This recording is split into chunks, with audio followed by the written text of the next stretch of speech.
Right, sorry about that, guys. I've noticed a slight issue there. I noticed it. Let's move back away from that a little bit. I noticed it when I was looking back at the VODs the other day. Hey, good morning, Mort. Hey, Dampy. Let me change a couple of things here. This one needs to go up. That one needs to go down.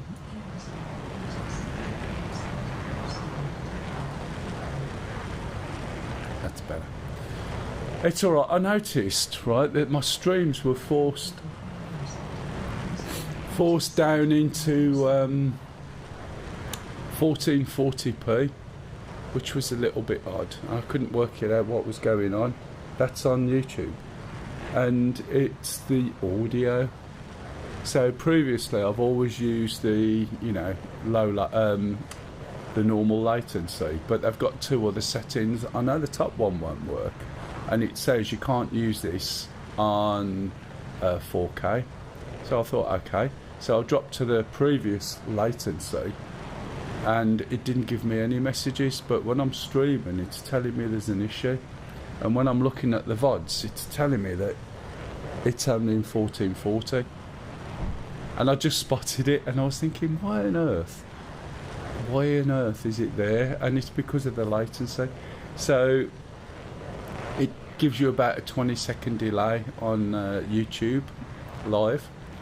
And oh, it is rainy. I know, it's great, isn't it? Good morning, Mauser.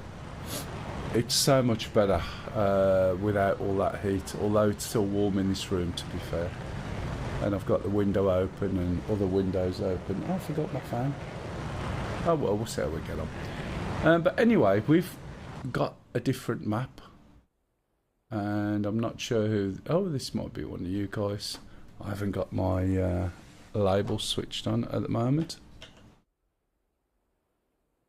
Oh, it's Charlie. He must have crashed or something. M0RT75 said, yeah, 31 degrees in VR last night. Yeah, it's ridiculous, isn't it? And it's not just the temperature. If you look, the humidity has been going up to 92% early morning, and as it gets towards the evening. And it's just depressive. Even in the office at work, it was 31 because we're having the aircon changed. It's just really, really bad. Anyway, hello people on Twitch. Sorry about that. I was just intrigued as to what was going on. So I have no idea on what this mission is, apart from the enemy have got Cyprus. Okay. So we have a base over here. I think there's a ship in the area. Not played it before, so I really am going and having a look. So what I might do is just go on a recce. Charlie's already over there. Everything's still switched on, which surprises me really. But then again, we can... What Sam is that? Oh, I don't know. I might take a helicopter and go for a troll down the island. I've not actually been over to Cyprus at all. I don't think. So I might take a helicopter, fly over, and go for a recce and see what's what. Possibly the shark will be the best one to go over.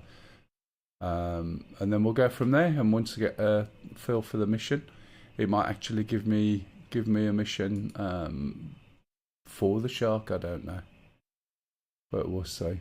Or we could go and push armor on, which I think it's possible. Oh, that's why we can't see it. Yeah, because I was on spectator mode. So I'll go for a recce down here, and if there's not a lot going on, then it might be worth coming in, going to the edge of the road, and then add in some tanks, some weapons and stuff like that, if that's available. As I said, I don't know on this particular mission.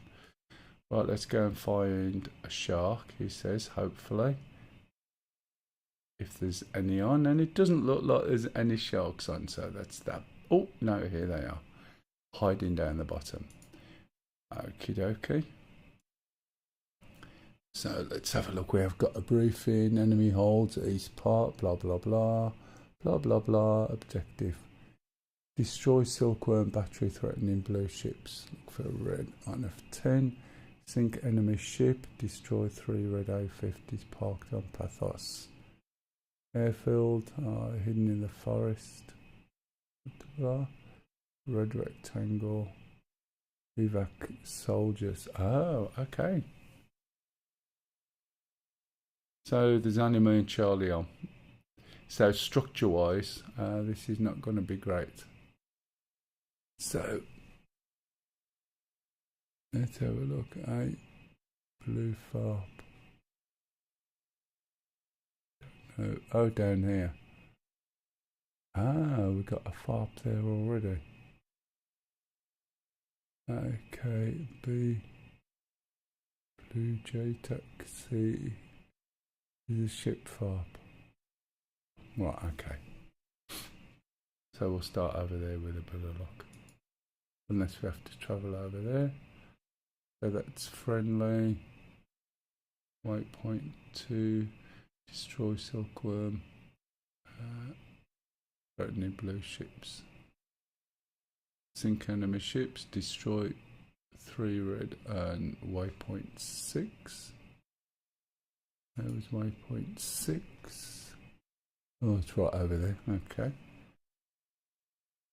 What else we got? Spawning area. Yeah.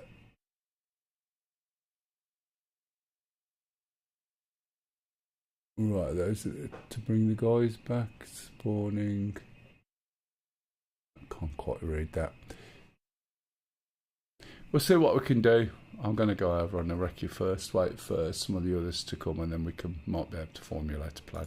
If anyone's got any questions, guys, please shout up. I'll try and remember to switch all the buttons on my Shark this week. I've got a cup of tea. Anyone wants to join in, you are more than welcome. If you're on YouTube... oh, God. This is the problem when it's a bit hot and stuffy. Although it's better than it has been. It makes me cough. Morning, Barbie. Hey, you're right, Stu. We're on a different mission now, Stu. So we're on Cyprus.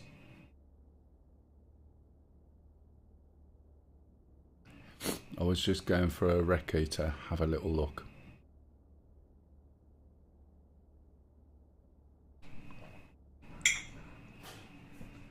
So I'm over here.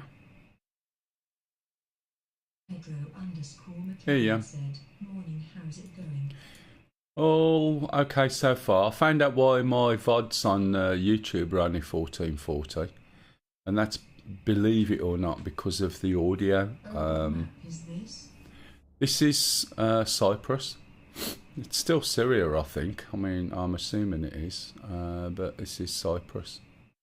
Unless it is something different, I don't know. Trouble is with me, I buy maps and then forget I've got them. So if there's anything different here, I think it was just part of an add-on to Cyprus. You can see as well that it's a little bit slow. Yeah, it's still Syria then. Excellent. I think Cyprus appeared at some point during Syria's updates, I believe. Okay, right, so I'm going to get this helicopter started because I want to go on a recce. I might follow the waypoints around, to be honest. And we'll go from there. Right, we're going to start, and this time I'll remember all the switches. As I said, any questions, any queries, please jump in. So we switch the batteries on, and then we're going to go around to the right elbow on the back wall and look down there, and we're going to switch on the Ekran, hydraulics, etc, etc. We won't be switching on the INU. So we're going to hit the master caution because it's flashing. Normally we'd go and hit the INU, but that only applies to Shark 2 now. We're going to go down and hit the switches that I forgot last week, which is the KO41 and the Abras.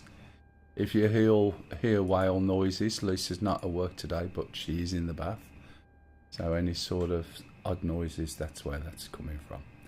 Okay, right, so what we need to do now, once we've done that, is we're going to switch on the fuel, forward, aft, and fuel QTY. We're also going to lift up the APU fuel valve and switch that to the up position, noting that we can't shut the flap while the switch is up. If we look round on the left, we can see that the fuel is flowing, which is this little light on the top left. And we're going to press the button and then the APU will start. We're also going to take off the rotor brake. You'll see the APU temperature increasing all the way up to around about 7ish or so, and then it'll drop down to 6 and you'll see the third light come on. Once the third light comes on, the APU is ready to start the engines. You always start with the left engine in the Shark. So if we look at this console here, or this panel, is probably a better word. If we look down towards the back where we got engine control, we're going to switch up the left hand EEG, not ECG, that's EEG, electronic engine governor. We're going to move towards the center of the panel and switch up the fuel for the left engine. When we look round to the left again, we're going to be doing the same thing for the right engine, and this panel allows us to switch the different engines, and then we perform the same task, similar to what we did to start the APU. So this little switch here, we click it once, it goes down to LH, or left hand engine, otherwise known as engine number 1, and then we simply hit the start. When we hit the start, we need to back out a little bit, and if you look over here, you see the needle drop for engine number 1. The exhaust gas temperature shot up and span round, so we know it started. When it gets to number 2, which is 20% engine power, we're going to hit the left hand cut-off lever. The rotor will start. There's the exhaust gas temperatures flicking around like crazy. We've got a good engine start. My voice is hoarse, as you can hear. That's because I went to work for 2 days on the trot this week. And that's what happened. Sound, it's not what you think. Indeed. She's got the door shut, so hopefully all we'll hear is the ooh. Oh, she can still hear. It was Stu who said something about bubbling lace. Did you hear the big sigh then? Right, okay. Yeah, behave, Stu. Right, I'm going to also shut the door. Is the engine noise alright? I've got it turned down this end so I can't hear too much. Okay. Right, so when engine number 1's ready, it's going to idle out at just under 80, well, say just over 70, it's probably easier. So now we're ready to do the same thing to the other engine. So we look round to the right. We go to the right hand EEG. We go round to the right hand fuel shutter. We look round to the left knee. And we're going to hit the same switch as before, which is now going to put it in the right hand position. Okay, we hit the start. We back off a little bit. And again, we'll see the needle drop for engine number 2. Sounds like being in a post office in the UK. Or a meat counter. I don't know whether you get that in other countries. Probably. Okay, exhaust gas temperature spinning round, needles moving round. So while we're waiting for that to finish, there's a couple of little things we can do. We're going to switch on the voice warn here, up. And we're also going to switch on the intercom. Okay, what that means is that instead of just getting the simple messages of watch ekran, watch ekran, watch ekran, which is what you get, it will now tell us what these messages are. The ekran is screen in Russian. Okay, so you can see both engines are up, and what I'm going to do now is move the throttles 2 notches up, which puts the engines in work mode. Okay, and now you get all the messages. Okay, no nav data. If we look in the hood, I'm going to put the, very sunny over here. I'm going to put this down just so you can see it. So we've got no navigation system. This is all height related, climb. There's no navigation. So what we've got to do is enable it. First thing we're going to do is we're going to put the batteries on. Sorry, put the AC generators on, okay? So that's left and right. And then what we're going to do is we're going to turn this device over here by using this knob, which is nav master modes. We're going to turn it to operation, okay? We're going to go around to the back and we're going to switch on the INU, or the inertial navigation unit. And when we do that, we'll see a symbol in the bottom of the hood here. I have no idea what it's telling me, other than we've got to wait 3 minutes. When we wait 3 minutes, then the system has done an alignment, and we should see a ribbon across the top for our headings. Okay? Has anyone got any questions so far?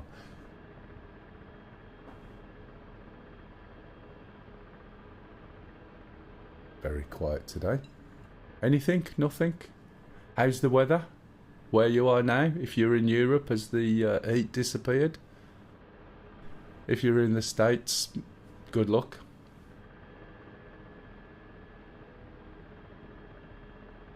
If you're in Scotland, you're probably going to watch the golf, I'm sure.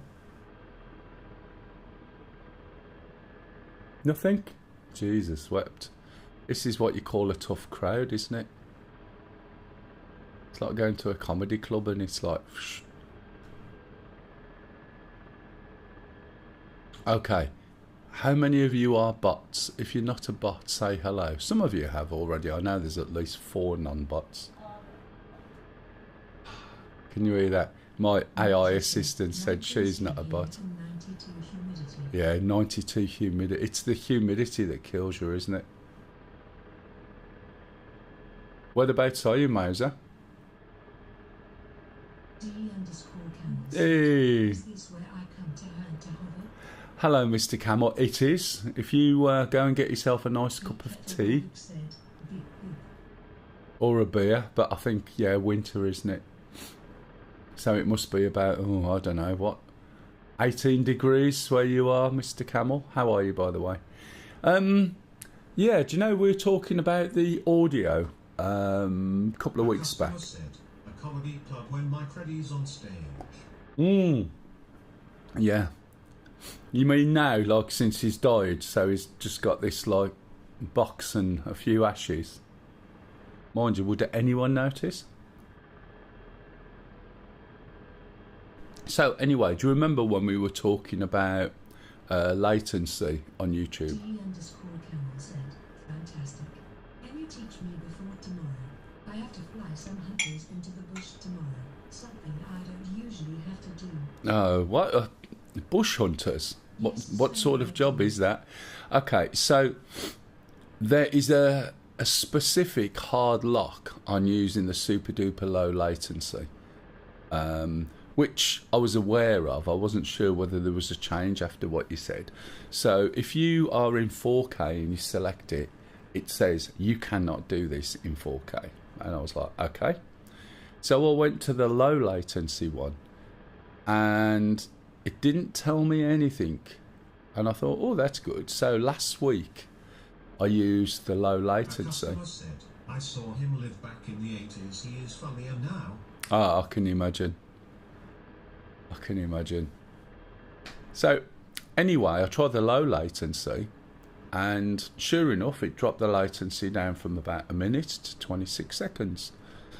And I thought, oh, that's better than normal, that's brilliant. So if you remember last week, I can't remember if you was on, and when I looked at my VOD on YouTube for both days, that was a stream on Sunday with Star Citizen and this, it was 1440 instead of 2160, and I couldn't work it out. And then I realised this morning, because when I looked at the interface, which I don't normally look at for YouTube, it was telling me there's an issue, open the widget, there's a setting wrong. And when I looked, I realised what it was, and it's that latency. If I put it on low latency, it limits the VOD to 1440p. So I have to put it on normal latency, and then it will allow the stream to be what it is. But what I can do, it depends on how good the video is of the day. Some of these things, yeah, interesting. Let me have a look at something real quick. yeah. So if the VOD is, you know, shite, which sometimes these live streams are, you know, it's not all this video edited stuff and that. What I'll do is I'll take the Doodad stream, the Twitch stream. I'll download that. I'll download the. I either retweak the audio and lift it up and republish that as the YouTube one and convert it, or I'll pull the YouTube one and strip the audio out of the Twitch one and put that on and then lift it up a little bit, if that makes sense, and then push it back out. But hey, okay, so whilst we've been talking for 3 minutes or longer, we can see now we've got a ribbon, but there's an issue there. So these two indicators, that tells us our heading, and this one tells us where our systems are pointed to. I forgot the name of it. Man, I am turning old.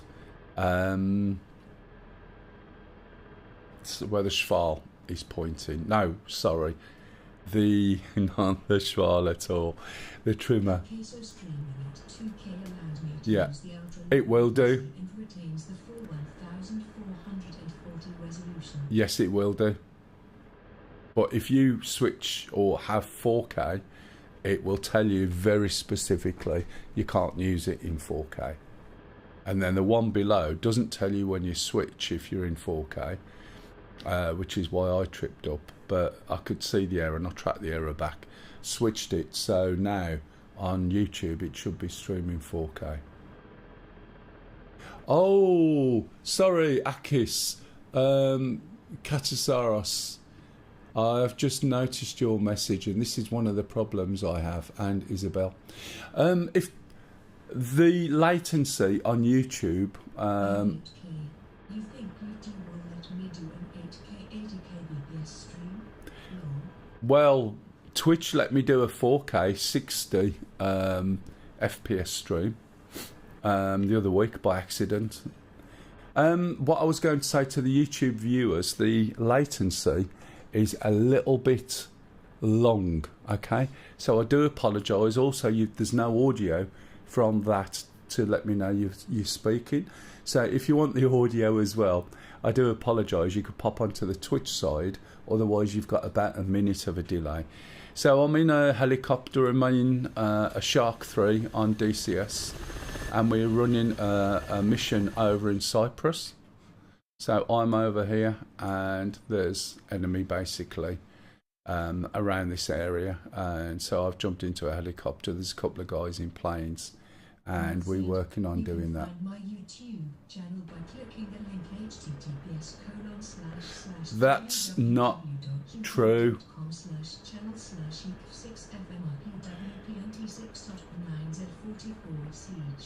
Okay, two things there. One, I'm not supposed to be advertising or even streaming to YouTube at a better resolution. But the other thing is that the Twitch one? Sorry, I didn't think it would read all that long. That's fine. It's the Twitch link. If you put the Twitch link, the others, I think you might find a link if you look for Mel12345. You'll see what's going on, and you'll get a better audio track and the ability to speak back. I'm just dumping this on there because the quality looks superb, as you've probably noticed, if you can see 4K. So I'm flying in a helicopter. We're just going through the startup routine. We've just got alignment, and now what we've got to do is make an adjustment, because this is about 10 degrees out. I'm just trying to see your YouTube stream at the same time. Oh, right, yeah. If we go down and we click on the helicopter, you can see we're actually pointing at 300 degrees, okay? So you can see that the trimmer system is pointing at 300, but my heading is over there. So we need to make an adjustment.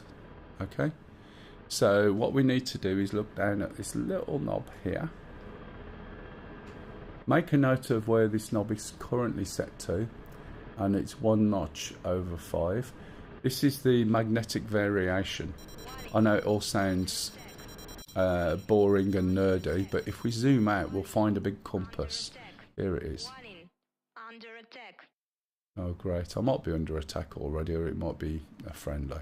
If we zoom in and we move this compass over us,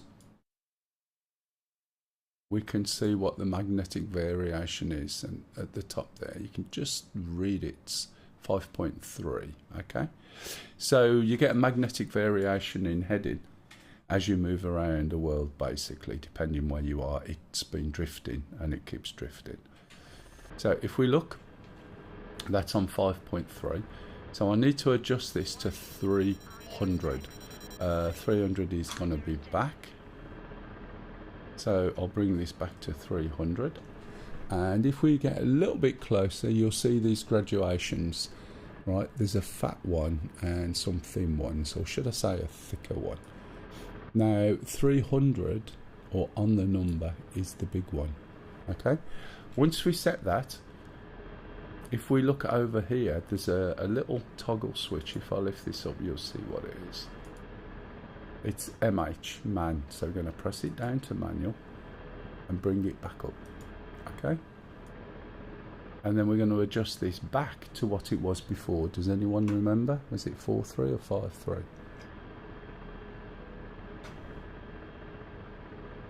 Anyone make a note? Because I forgot. I think it was 4.3, was it? And that's 4. And I said it was about 1 notch. Probably about there. I think it was 4 anyway. I'll just check. Oh, 5. Jeez. That would have been a problem as well. Okay. So now we've done that, if we look in the hood, we should see that the 2 indicators on the hood, one for the trimmer, one for the heading, are now aligned. Okay, so based on that, we can carry on. So this is something that crept into this version of the helicopter. It wasn't there before. So if we go down here, we're going to switch all the radios on. Data link VHF talk. We're going to put the data link on here. Move down, select a channel. We can be number 1, 2, 3 or 4. No one else is on flying helicopters. I'll be number 1. Switch this to wingman. These channels here I'm going to switch on. So to pitch hold, bank hold, heading hold. And these effectively smooth your inputs to the helicopter. So we're going to flick up this panel and switch on the seat ejection system. We're going to flick this one up and put the fire extinguisher on. We're going to look at the back, look at the right shoulder, and we're going to switch on the L140 laser, which is laser guidance and range finding. Switch on the countermeasures. Check on the top right panel, we should see that's all on now. Okay. Look down here to the left. We don't need the APU anymore. So we're going to press the APU shut-off button. We're going to turn round and move the panel down. Switch this. Sorry, we'll switch that, and then we can move that panel down. So that's the APU fuel flow, which we no longer need. Another little thing we need to switch on now, which I'm at 19 seconds delay. Oh, compared to Twitch, really? Does that mean Twitch is really quite slow as well? Standby SAI on, or standby attitude indicator, which is this. So we're going to uncage it, so if anything happens, we've got something we can be looking at. Now, as I said, what I was going to do is follow the waypoints. If we look at the briefing again, which is left Alt B. Destroy silkworm battery threatening blue ships. Look for red rectangular. These are the tasks. So what are the... We've got to basically take off... Oh, that's... These are subtasks. Twitch is 3s. 3 seconds. So what's YouTube then? 19 seconds delay. It's normally, I'm not on about the audio, I'm on about the response time to text. So if you type in YouTube chat, it'll be a minute before I see it, which is really difficult when you're trying to explain stuff and people are asking questions at a time. Right. So we may as well have a wander around. Waypoint 2, we'll go over to waypoint 3. I think we're at waypoint 2, I believe. So let's go and select nav. If you notice, we are at waypoint 2, waypoint 3 is there. So I'm going to fly in that direction. Select it. That gives me a heading. First of all, I need to get some weapons, okay?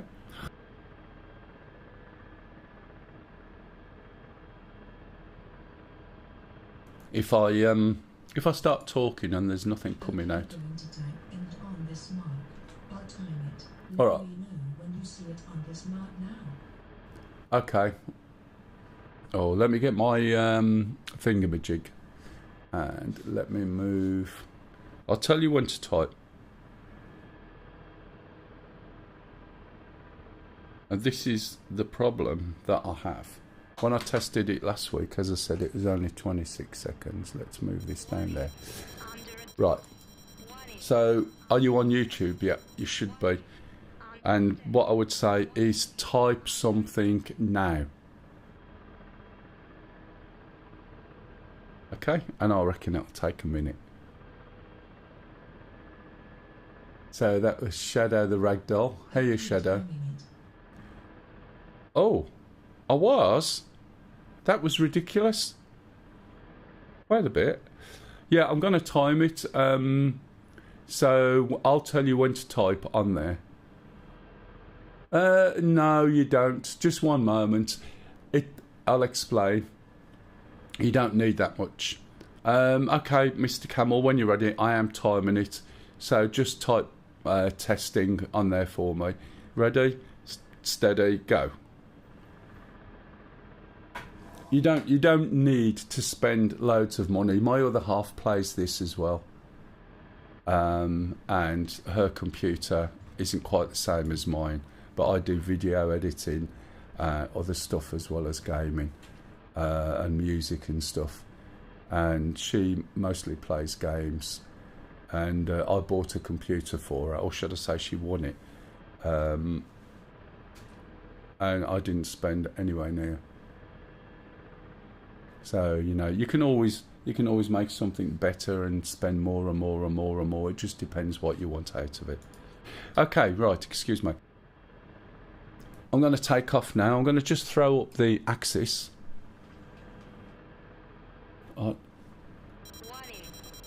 Hard to play is relative. Is it difficult to learn? It's like anything else. If you think about driving a car, right? Could you jump into a car after never seen it before and drive? And the answer is no, you couldn't.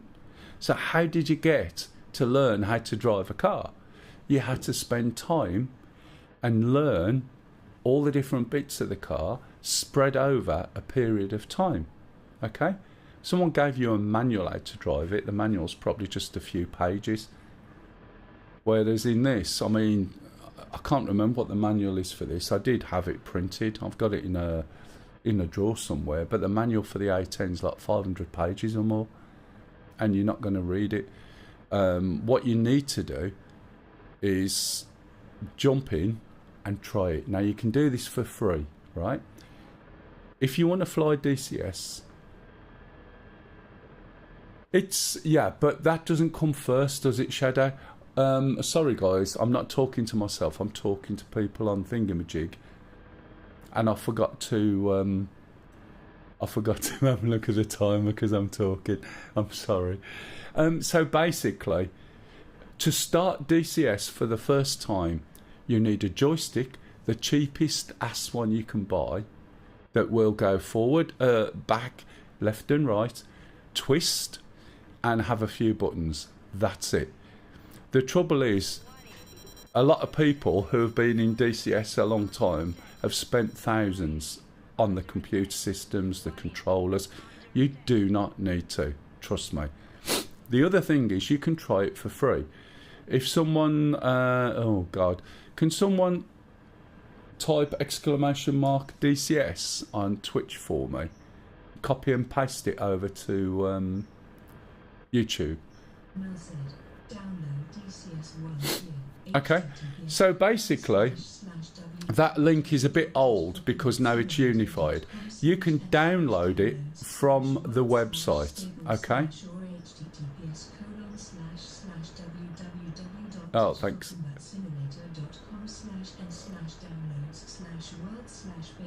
Alright, Mauser, no worries, matey. Thanks for popping in.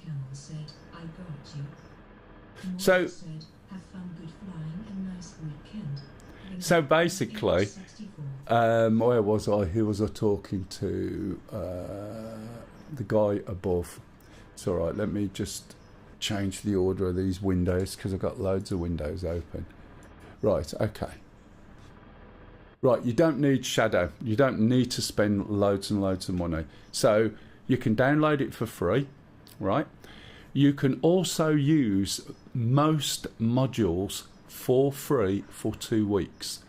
And this only works if you download it from the website, not from Steam.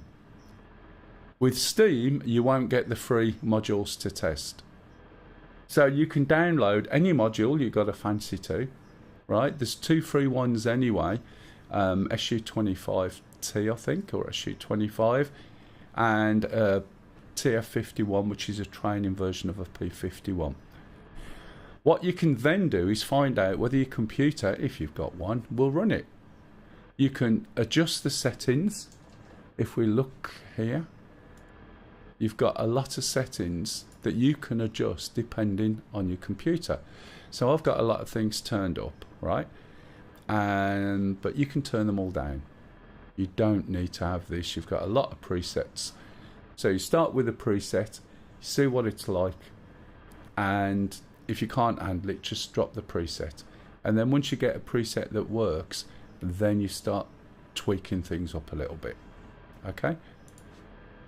The control system will allow you to basically use anything to control it. But as I said, it's always better to have a shitty STAS joystick to start with than using anything else. As time moves on, you'll realise I need a bit more out of it, and that's when you start thinking about upgrading to maybe a stick and a throttle. And again, you know, you've got various price ranges from quite low all the way up to high. But to start with, you don't need to make the investment. Memory is quite important. 32 gig will cut it easy. 16 gig will struggle with some of the maps. Oh yeah, it is amazing. It's a bit like Microsoft Flight Sim is excellent in lots of ways, but you can't shoot shit. And there's nothing like shooting shit, trust me. Alright? But you can download it, you can try it for free. If you've already got a PC, that's fine. I think the other half was about 1800, and she's running on quite an old video card now, relatively speaking. She's up the memory, so she's got 64 gig of memory. She also plays Star Citizen on it, and that all works fine. And that was bought possibly 4 years ago, and at this point she's still absolutely fine with it. I used to play and stream in 1080p on a 1080 Ti graphics card until a couple of years ago, and I just used it was a good computer with an old card, and then I started hitting issues with memory, and I thought it needs a change, so I updated everything, bought a new computer at the time, and even this is going to be like 3 years old. if you know what I mean. Right, sorry. If you've got any more questions, please feel free to jump in. If you've got any particular favourite modules or aircraft that is something that you like from when you were young, go with that. It is. I mean, one of the things I do is explain what I'm doing and why I'm doing it to everybody. Every module I jump into, I will explain how to start it up the first time. The stream is very bitty and broken, but my view is, as long as I help somebody out, as long as somebody learns something from what I'm trying to explain, then that's why I do it. I get, on average, you can say I got 17 views. Sometimes I might get 30 or 40. You are seeing that as soon as I type it now. Really? Oh no, I'm seeing it on there because I'm seeing it on yours. When I see it on Twitch, it's merged all the... I can't really say this, but basically I can read everything from everything in a chat thing. Right. Okay, so I've got to this part with this helicopter. Sorry for those that are dropping off. The point being, as I said, I'm here to enthuse and get people flying. You don't need to say anything else long. So I'm going to take off. If I just lift up now with this helicopter, I'm going to go backwards. And I've put the axis on so you can see what I'm doing. Unlike most helicopters, this is a dual counter-rotating blades, okay? As you can see, there's no anti-torque rotor / tail rotor.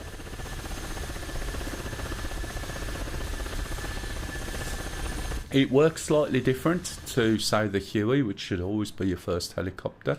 What I need to do is move over and try and find where my arming place is. I need to over here by the looks of it, I think. So I'll fly over there. I'm going to, as I start to take off, right, I'm going to start increasing the collective. I'm going to push my stick forward. That will stop me going back. I'm also going to do something called trimming, but you'll see that in a minute, okay? I'm going to start to lift up. Just before I lift up, I'm pushing the stick forward, look. It's alright, my keyboard was in the way there. I couldn't push my stick forward anymore. Okay. I've disabled the trimmer system, which I'll explain a little bit later. So I'm just gently hovering around, and I'm going to go over here, try and find out where I'm supposed to load weapons. Unfortunately, as you can see, I can see out of there, you can read that, but I can't see some of the things over here, so I've just switched that off for now. I think it's over here. I'll switch it back on again in a minute. Going way too fast. I'm just looking for the fob. Switch my thingamajigs back on so I can load some weapons. I think it's round to my right and behind me, not round this way. Watch the cables coming out. You might not see those on the stream. I still haven't managed to get Twitch working, streaming at 2K yet. Have you had your thing come through, Mr. Camel? And does yours work alright? Doing Twitch in 2K?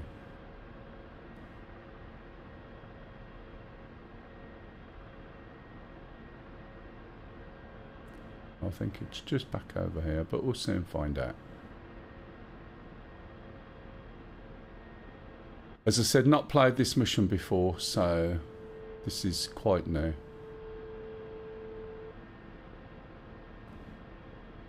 I think it's going to be over here by these walls. Gotta be careful. Yeah, it's probably over this little field where we've got these trucks, to be honest. And I think this little patch here is possible. I have always streamed at 2K, but like you, I don't have the health encoder on my own, only the AVC encoder. Ah, hang on a minute. But do you need the HEV encoder to stream 2K in Twitch? Because from what I read, you just basically enable this thing and then it should work, but it never worked for me. It actually reduces it. But But it allows a higher bitrate. but I can push, when you say a bit rate, as in you mean your bit rate out. I can stream to Twitch in 4K at 60 FPS, which I did by accident. And that worked fine. I was quite surprised. I didn't mean to. I was trying to do 2K and was thinking it would cap it, but it didn't let me do 4K. But I did change it. That wasn't from my computer. Right, let's have a go to... what am I doing? Sorry. Distracting myself. Right, let's see if I can load any weapons up, shall we? Let's see if we can press the right bloody buttons first. Okay. So I'm going to increase the fuel. You see, just by talking, I've wasted 40% of the fuel. We're going to go down. We're going to choose a bog standard loadout. I'm going to get rid of these because I don't need those really. They're just extra weight. Check your weight. If everything's working, say OK. Critical thing is make sure you get a copy. And there was no copy. The reason for that So is... using the enhanced broadcasting option on OBS, if Yeah. the FM coder is activated on your app, will give you proper 2K. Okay. That's interesting. I couldn't even do it on the other box, on my Blackmagic box. Okay, here's the radio, so we're going to turn it over and now do the same thing. If we don't get it this time, it means we're in the wrong place. And that's why I tried with a Blackmagic box. It won't do 1440. It'll do 1080 and multiples If thereof. it's not active on your app, using enhanced broadcasting will only give you, I think it's a 720p 60 FPS. Well, I did get a message to tell me that it was available, that I'd been accepted in the trial, etc. Otherwise I wouldn't have tried it, so I got the message. Was it? I got the same thing. Right, that's fine then. Okay, you see the copy now, so we'll get all the weapons we've asked for. Yeah, the thing is, I did 4K. I mean, the VOD's still there, and I don't think it's been deleted.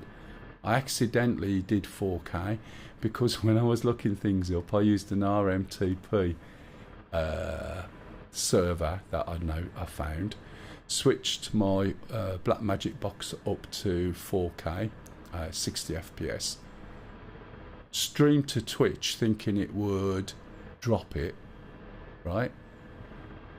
But it worked, and it was 4K, and I thought, ooh, I shouldn't be doing this, so I stopped it. I was quite surprised, but the VOD's still there if you have a look. It's probably a week or so ago. Right, so what this is doing now, it's loading all the weapons on. By the way, was it Ragdoll who was asking? If it wasn't, it was the other guy. I do apologise. This is also VR out the box, but obviously to run VR you may need a little bit more power to get it to run smoothly. There are lots of settings around on the internet to tell you how to set it up, so if you've got VR it will just work out the box. Right, so we're obviously in the right place. We've just added some weight on, and so we're going to fly over to this waypoint. 1440 FPS, but even if you set say a 10K bitrate, Twitch will only Oh, it'll only use... that 10K. Yeah, no, I'm aware of that. But what did I set mine at? I set it at something stupid, because when I'm going to YouTube, it's about, what is it, 46 meg a second, and I just left it on that. And as I said, it just did it, so I'll probably get told off. Right, so we're going to lift up, and now we're going to start flying. I'll put the sun filter on in a minute, just so you can see. Yeah, I streamed it at 50 kbps.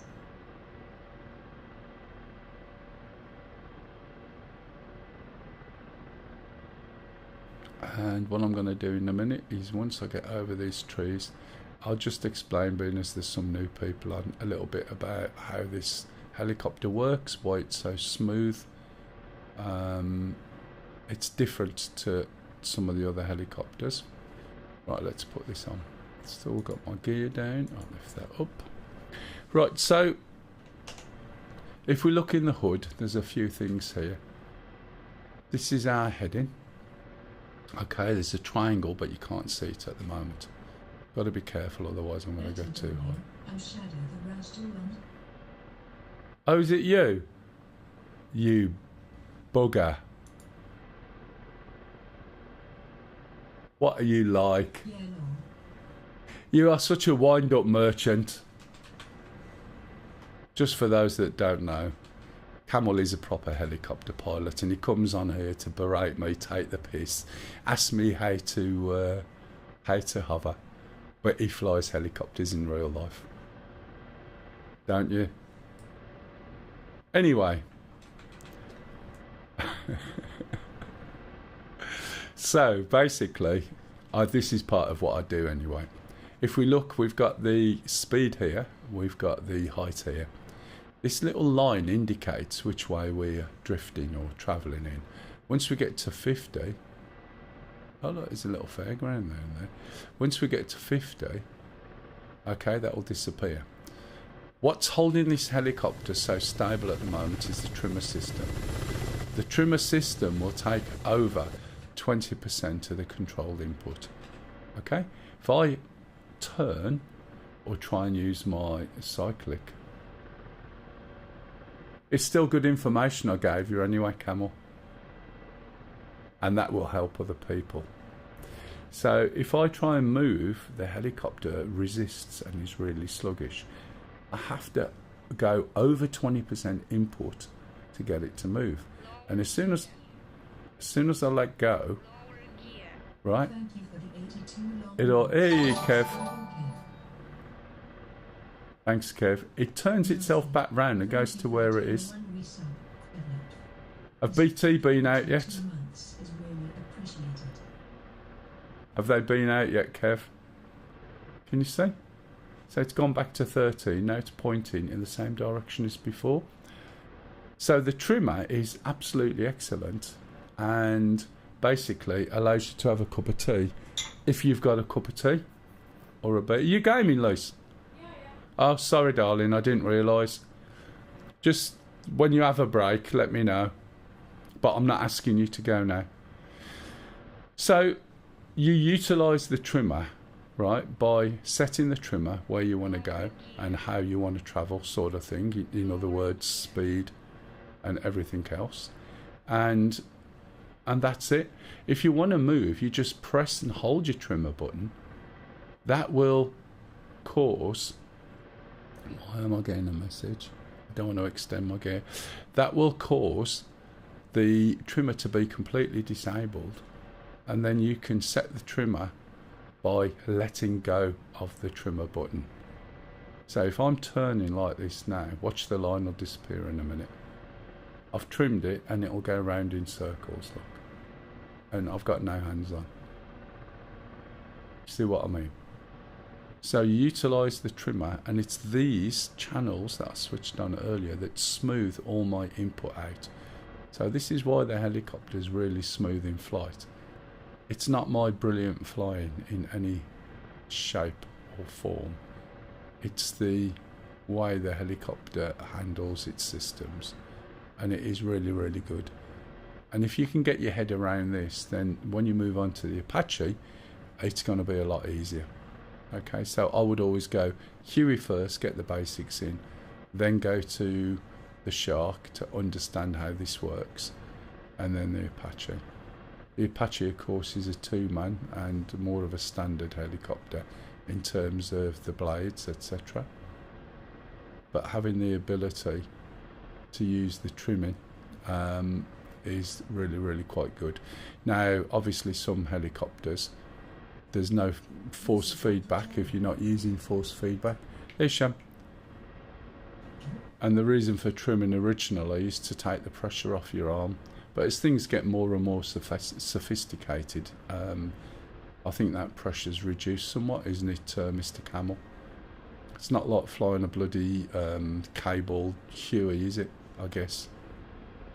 If it is cabled or whatever it is. You haven't got anywhere near the pressure on your arm as you would have normally. Although obviously you have trimmers. Right, we're on a different part of the map. Oh, not at all, no. Yeah, so for this reason, you'll find that some people in DCS will say, I don't use the trimmer at all. But I find it really useful. I find it extremely useful when you have drinks and things, because it does allow you to let go. And it's really good for getting steady. So what is this? Oh, it is a little fairground. Yeah, we're on a different mission, Sham. Okay. I'm just... Same thing that you did missions in there, or are you completely different mission altogether? Oh, it's a completely different mission altogether. It's one of Gash's, but it's all based around Cyprus. So I'm just going for a wander at the moment to have a look around.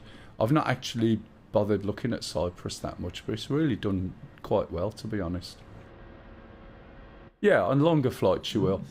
Just setting up and you're going to find where my headset is. Okay. Have you only just got up, or you with it? Up to a bit, but I still some bits to sort out. But yeah, I'll be joining in about 10, 15 minutes. Yeah, no worries.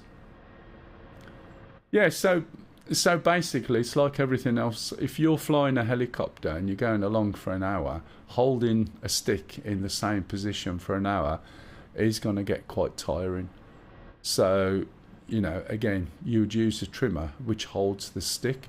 The way the trimmer works in DCS is completely different than you would use in a real helicopter, because unless you've got force feedback or anything like that, you're not going to be able to understand it.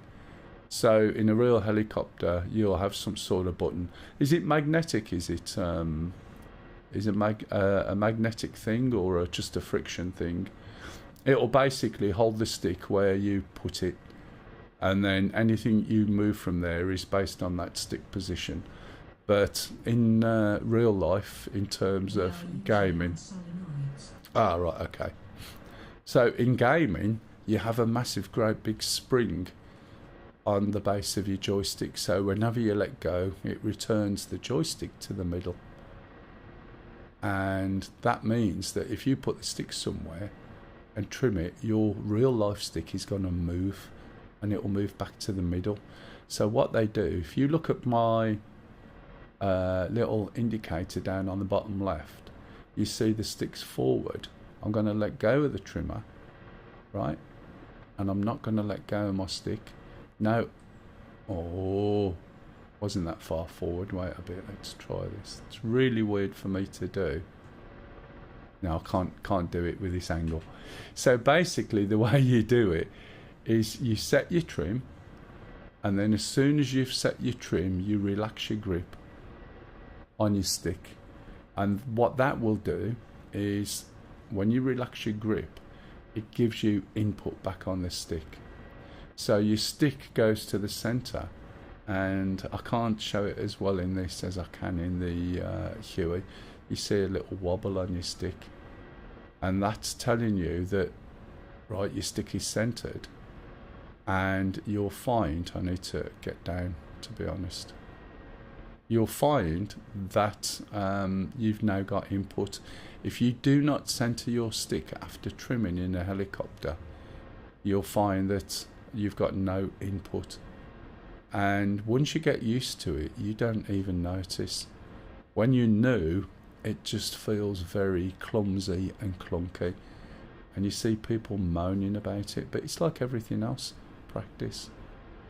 They'll tell you to do this, adjust it. You don't need to. Just use it like they've designed the game, and it works absolutely fine. Right, I'm slowing down now. Got to be careful, as we've just seen there's a few holes there. Yeah, they've been and assessed. They've marked where the new cable will go. Yeah? They've got to dig the footpath up in front of about 8 houses. Yeah. Probably why you fiber didn't want to know. Yeah, probably because there'd be a cost associated with that. What they'll also do is now start bombarding those people with the fact that they'll be able to get access to this, that and the other. And it's probably worth the cost for them. See are those cables? No, it's just a line. Right, so I'm nearly at this waypoint. I don't know what's here, but I'm going to slow down and stop by these trees. So the way I'm slowing down now, you can see that line. I know that line's causing me, that's my direction of drift. So I'm just working my sticks in the opposite, or stick in the opposite direction. I'll wait till I'm really low in terms of speed, and then I'll let go of the trimmer. And I've got it really slow, so now when I hit the, what's it called? Oh, it's up here somewhere, auto hover. What will happen is it will take it not very long to get into a true hover. And if we look, you see it's not too bad. Okay, let's get rid of this. What are you today, yeah? I'm going to do Star Citizen again tomorrow, matey. If you want to join in, I can help you with your switches and buttons and that, unless you've already done it. You can see there's a little bit of drift. Right, let's put this back on. I think it's just worked that one out. So you can see that it hovers, and when it hovers it doesn't move, and if you've done it right, then you're not going to go up either. Still looks like there's a bit of drift to me. When you go into auto hover, the fourth light comes on, which is altitude hold. What it does is it takes a GPS reading of where it is, and then it uses this trimmer system to keep itself in place. Now that trimmer system controls a 20% of the input of any of the axis. So as long as you're not pushing more than 20%, or your throttle or your collective isn't pushed too high, and nothing's over that 20%, it should just sit here, as you can see. Right, we're getting quite close to waypoint 3. I'm going to zoom in. I zoom in by clicking on the map. Okay, this tells me we're 1.7 kilometers away. Geez, we're really close. But let's have a look, see what's going on. You can see where north is on this map, so it's off to my right. You can see this here, and this standby attitude indicator is really pretty useless. It drifts too much. So there'll be a point after some manoeuvring where it looks like this is like turned 90 degrees, even though you're just flying normal. What I'm going to do is release the Schwal, and that might not be the right pronunciation. It's spelt something like SCHVAL. There might be a K in it somewhere, I'm not sure. But at the front of the helicopter, this system has a gimbaled camera. Okay, so you can see the grey in there is a gimbaled camera, and that lets me look around left, right, up and down within limits. By the side of it is a laser, and the weapons on the outer stations, there's 12 missiles. Morning, Stu. There's 12 missiles.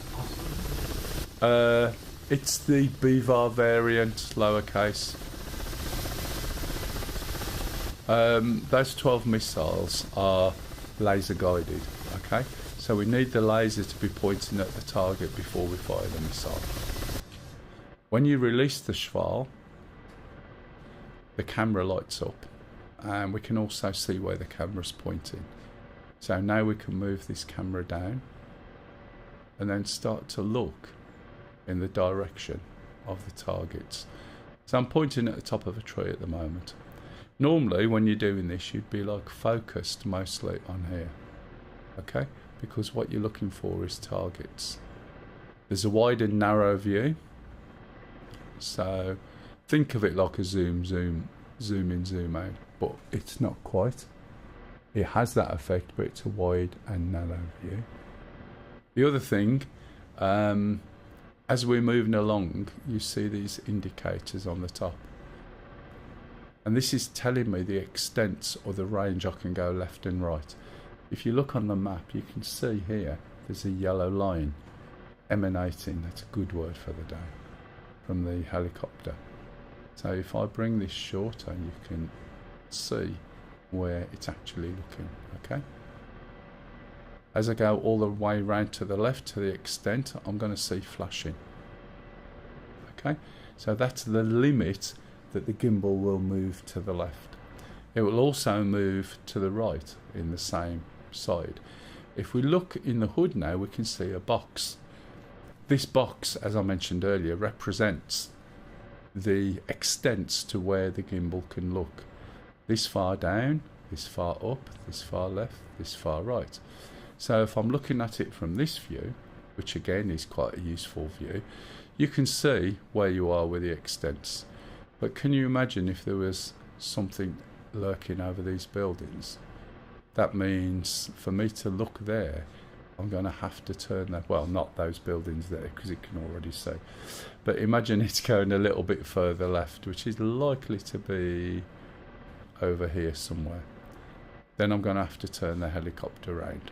So they've thought of that, and within the gimbal, let me reset it. Right, within the system, there's something they've set up called auto turn. So if we switch auto turn on, which is by the panel on the left thigh, now when we release the gimbal, you can see the helicopter jiggling around a little bit. But as I move this, right, the helicopter, as soon as I let go, turns to face it. So what that means, in effect, is there isn't anywhere I can't look. So if I want to look over here, I can literally turn the helicopter over there. Okay. Now, you can do it this way, or you can press H if it's installed. And if I see something over there, I can look over there, press this button, doink, and the helicopter's going to suddenly move and point at what I've just clicked that button on. So if there is something that suddenly sneaks up. But one thing, can you notice what's happened? When I've used that and there's wind, can you see the way the helicopter's now a little unstable? So we can see there's wind, and you've got to bear in mind whichever way the wind is blowing. So when you're using this method, I would recommend not moving it too far, too fast, before you let go. Let the helicopter catch up. If the wind is blowing, say from over there, right, then the helicopter will have to work harder to turn towards it. But if I move it from over there to over here, like I just did, if the wind's blowing from that way, the helicopter's going to go a lot faster because the wind's going to catch it as well. And if the wind catches it as well, there's a chance it might be strong enough to push it out of its hover. And as you can see, we can't see all the information we could before, and it might not be obvious that you are moving, and you'll move and hit something. So just be aware of that. If I reset that again, okay, we're not too bad. You can see it's compensating for the wind. You can see it's gusty and everything, and it's trying to push the helicopter around, but we're still not moving around.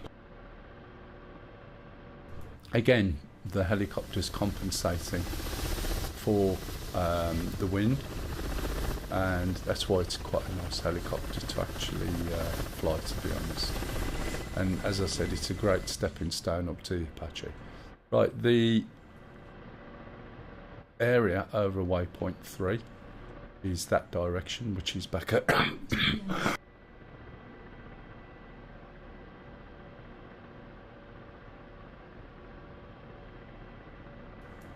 yeah, sometimes this is what happens as well. So helicopters tend to weather vane. So if the wind is blowing, they'll rotate helicopters round and put their nose into the wind. That's how it would normally work. The weird thing is the Huey seems less susceptible to it than, say,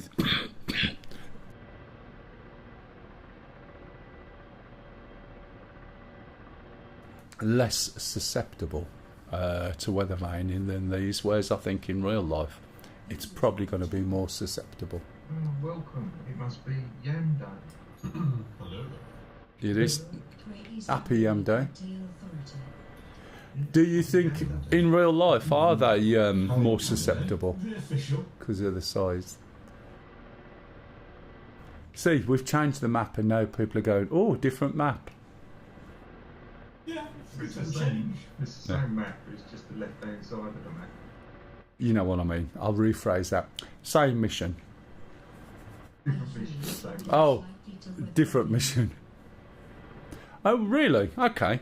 So do you think the modelling of the Huey is more accurate then in terms of the fact it doesn't weather vane so much? Because this weather vanes a lot more than the Huey, it feels like it does. But I've never actually stopped to look. So we probably need to look at what the mission actually is so we can actually do something, you know, collaboratively. I was just having a fly towards a waypoint just to have a look because there's only me and Charlie on. Okay. If anyone wants to learn, as I said, helicopters in DCS, start with the Huey first. That will give you a really good grasp of helicopters and how they work. They're the most basic in terms of there's no systems running them, you're flying them. And then move on to this. Again, you can use 3 modules. You've got 2 weeks in each one. Don't download 2 helicopters or 2 planes at the same time. You can do a helicopter and a plane because there's more differences. If you try and learn 2 things at once, you're going to find that it's really difficult. I'm guessing over the water. Oh, yes, please. This is my... Hang on. Hey, Lisa. Tea, please. Sod off. Oh. Don't think it's supposed to work like that. Right, 1.3 says 4 AG zones. I suppose they're the ground attack zones. So, okay, we're looking at waypoint 3 now. Now, one of the things you notice, unfortunately, there's no white hot or anything like that. So waypoint 3 and 4 are things to I did, shoot didn't on I? the ground. I should have known when I bought the 18 plus version. I should have gone for the, you know, under 18 version. The 18 plus just has attitude, you know what I mean? Still get a cup of tea though. It's the command structure I need to sort out. It's not very receptive to commands. Waypoint 2 is a target zone area for practicing your helicopter guns, rockets. That's the point, because my waypoint numbers are all wrong. Oh yeah, because the sharp does them differently. Yeah, so I might be sitting there looking at a range. I hope. Alright, Well, it hasn't shot you yet. yeah, well, I've been sitting there, I'm a bit close. I'll move on to waypoint 4 from my point of view. Okay, don't want to go there actually. Let's come back out to that, go to nav, change this to waypoint 4. The problem is, right, in the Huey is the waypoint in the Shark, the waypoint numbering system is +1. So as is just explained, the problem is, right, this is probably a target practice area for helicopters, so I'm not going to spend any time on it. We'll go around to the next place, okay? Right, so I'm engaging the trimmer, rotating round. I'll steady it up. get above the trees. There's some pylons over there. You can see now why I keep switching the filter off, because I can't see some of the stuff that I want to see there. Whereas when it's away, I've got a really good visibility. I can see the pylons, I can see where they're going, I can nearly see the cables. I've ordered my new screen, Kev. It should come today, and then I've just got to shuffle things around.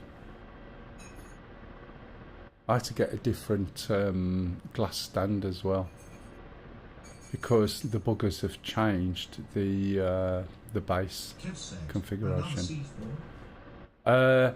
Well, I've got a C3, which is my main monitor, which is the 42. The other one, I bought a C4, and that is a 48, but that's going over to my left at an angle. And basically, when I'm doing video editing, that's the one that's going to be displaying the picture and stuff like that. Also, obviously, when I'm streaming, it's a lot easier for me to read. So I'm using a 2K one, which has got to be 3.5 feet away from me. The 4K ones are no chance. Thanks, darling. Hang on. What? Hey, Lisa. Thanks for the tea. Come on. Where's? What? That's fine. That's better. Thank you. See, it's just We get the diction. 42 C4. 48 is too big. It's too big for a main monitor. Yeah. Okay, Mel, you've got two SU-34s coming in from your left-hand side. You're going to want cap, aren't you? Well, yeah. If you've got one, stop the Yeah. sun from burning me head. Yeah. One with a bit down the back, like the Foreign Legions, but save your neck. Yeah, that's it. Or a deer stalker would do that as well, wouldn't it? Well, I wouldn't necessarily spend a lot on it. I reckon a deer stalker would suit you, man. What, you mean to go with a pipe and slippers? Well, yeah, I suppose so, yeah. I mean, you get the cape and the violin as well when you go to full Sherlock Holmes, couldn't you? I can play the violin, or should I say I used to be able to play it. That's it. It is, isn't it? And I was even looking at electric violins again recently. Terrible, isn't it? Some nice ones, isn't there? There are, and they're not overpriced, are they? Relatively. No, I was surprised at the actual price of electric violin, actually. I've just bought a traditional one and had it all refurbished with the Whitner fine tuners. Ah. See, whereas an electric one, really, just whack it into the rest of the gear and that's it, isn't it, really? I've already got it all simulated, but it's not going to work, and it'll be quite interesting, but it's not on my plan list at this moment, but depends on the job situation and where I am by Christmas.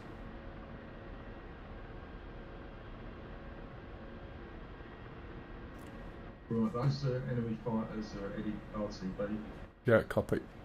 Right. So your nearest target is Combined Arms Unit bearing 015 for 5.6 nautical miles. Oh, really? Is that all? Zero? Yeah. Zero where? 015 magnetic. Oh, I'm not sure. I don't think I'm on magnetic. Think- No, Alright, let me slow down. Is it just troops down there? Because I think... it's Combined Arms, it's tanks. Oh, right, sorry. Okay. Missile launchers.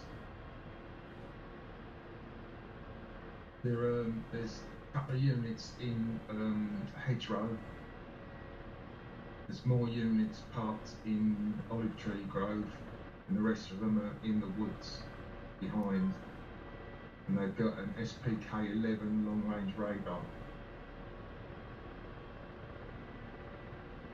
About 5 miles. 5 miles is... What's that in... foreign. In kilometres, that is 10.47. Yeah, copy that. So It's now 9,000 metres away from you at your 2 o'clock. I'll have a peep. There's a bit of a ridge. Whoops. Yeah, that's probably why they haven't launched on you yet. Either that or my super stealth is working.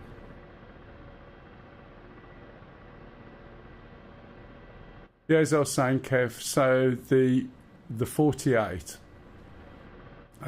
is going to be some distance away. It's going to be sort of over there somewhere, as he said, looking to the left. And then angled, which I can do with. I can deal with that. But the trouble is, as I said, the glass shelves I use will take 2 monitors. The 42-inch straddles 2 in the middle, and then I got 2 monitors, one either side, and another one over to my left for a different monitor. But Lisa's having that. I'll move my 2K to where my other little 4K is. The 4K will be monitoring the stream, and then put that other one as the main second monitor. And it depends what I'm doing as to what will be on it. If I'm streaming, I can put a load of stuff on there and read it. It does make it a lot easier to read, especially if you up the text to about 150 or so. Excuse me.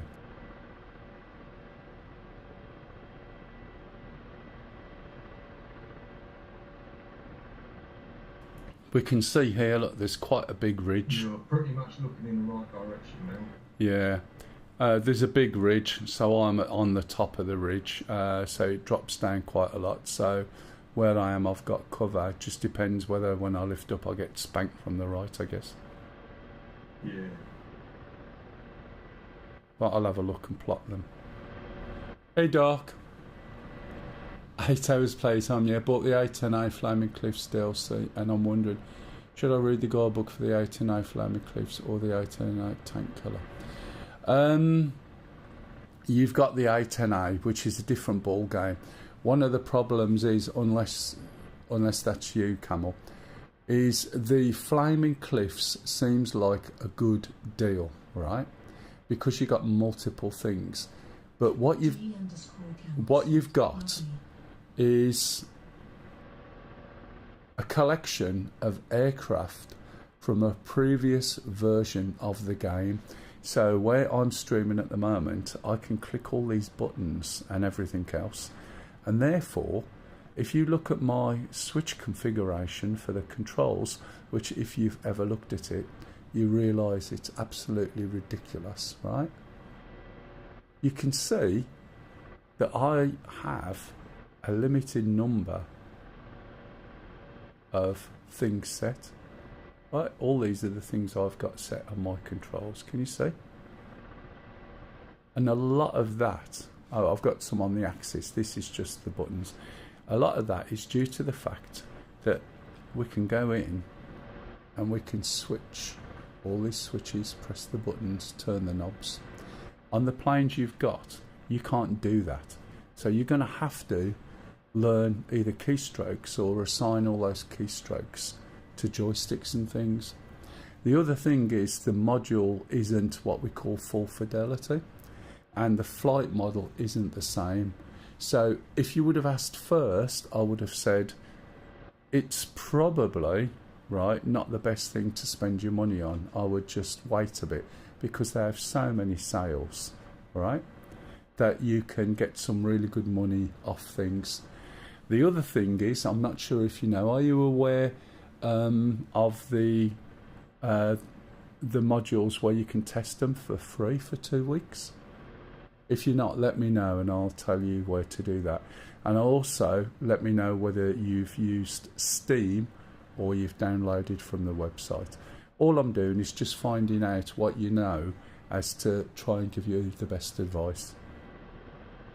But the A10A is not an A10C, and it's completely different in the cockpit, to be honest. Right, let me reset this. Let me put the auto turn on. There's also really smart moving ground target thing as well. Jake's TBW said, "Hi Mel, just joined. Would you mind starting from the beginning, please, mate?" Of course. Which beginning would you like me to start? Because I've stopped and started so many times. You're right, Jakes.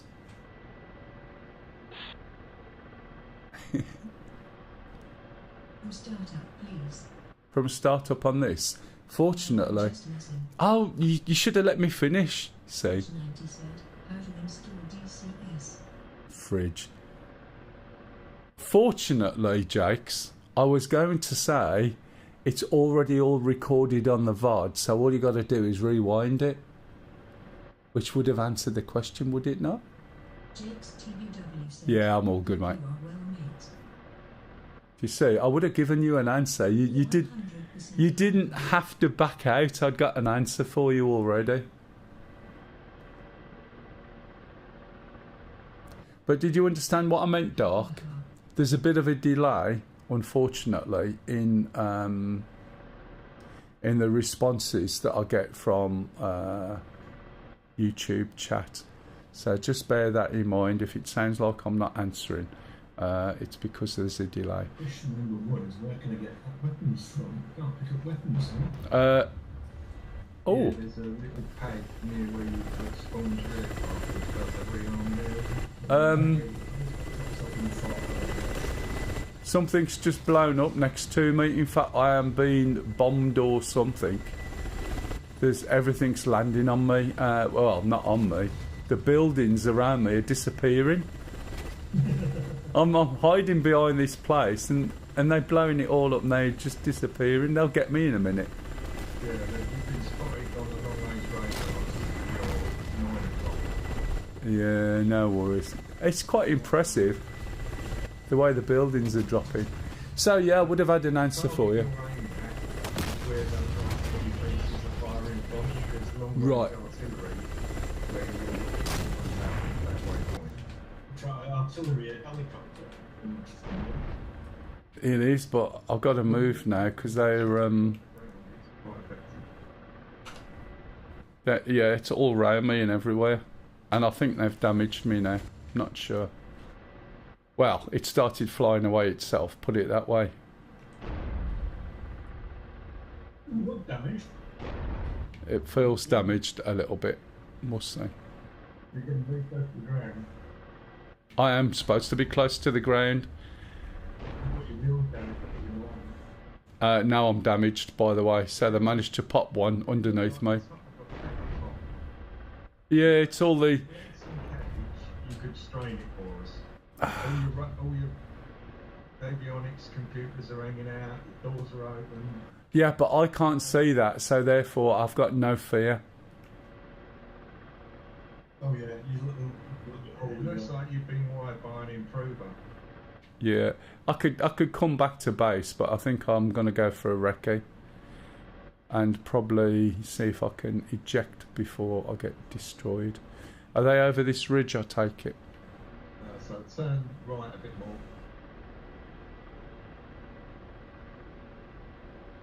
No doubt I'll get shot in the face soon. I'm just going to move this out the way so I've got better visibility. So,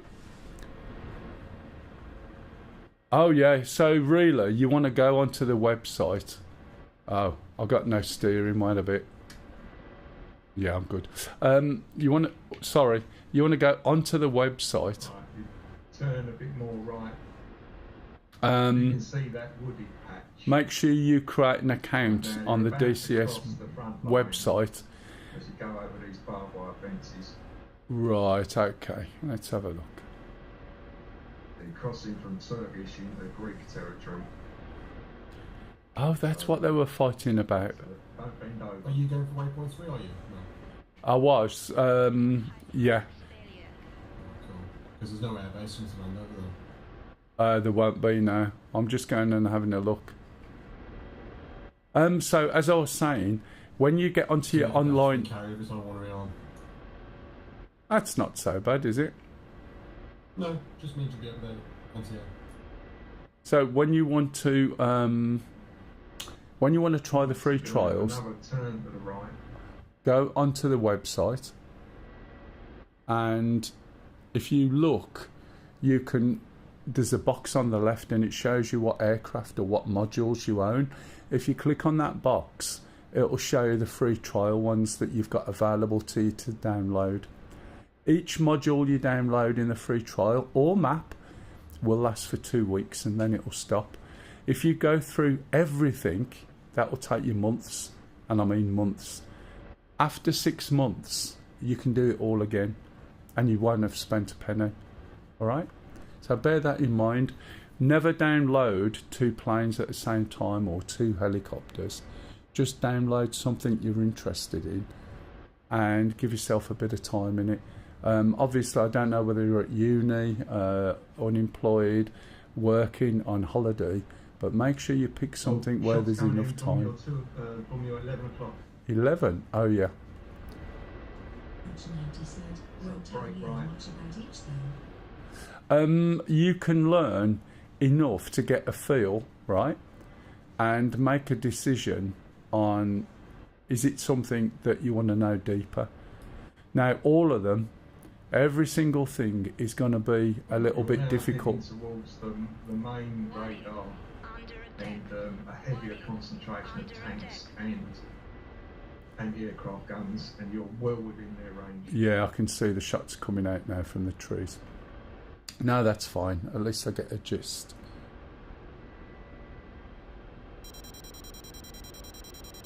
Okay, I'm being tracked now. Yeah, missiles being launched from a SAM 13. Yeah, that's fine. They're so basically, you can get a feel. There we go.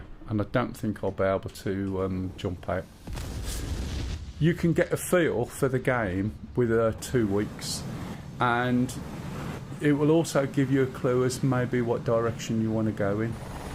Now, they have sales so often, right, that you'll always find you can get a discount, right? So don't buy anything not in a sale. DCS has a habit of having minimum 4 sales a year, maximum between 8 and 10. So they'll have a summer sale. Is the summer sale just finished, or is it on at the moment? Extended, I think. You got a summer sale, you'll have an autumn sale, you'll have a winter sale, you might have a spring sale, you'll have a summer sale, you'll have a rare what's Don't forget, first time buyers get a 50% discount. I don't think they do anymore. Jake's TBW said, People just do their own shit. That's why I haven't mentioned it. There's some exactly, because sometimes the sales are so long. Yeah, that's what I thought. They'd done away with that. Yeah, I was right. That's why I never mention it anymore, Stu, because it disappeared. Because I suppose, you know, for most people, they don't buy out of a sale anymore. What you've also got to consider is some of the early access, but be careful. Early access stuff can be 2, 3, 4 years before it comes out of early access. And some of the things just basically can be a little frustrating. If it's made not by DCS, it tends to be feature complete on launch. But you can understand it because some of these things take years to make. And you've got to pay people, do you know what I mean? Who's that flying? Oh. What are you doing, Sham? Oh, I thought you were crashing then. I'm just meandering around at the moment. I can't get George to work. George is broken. You're in VR? You're in VR, Sham?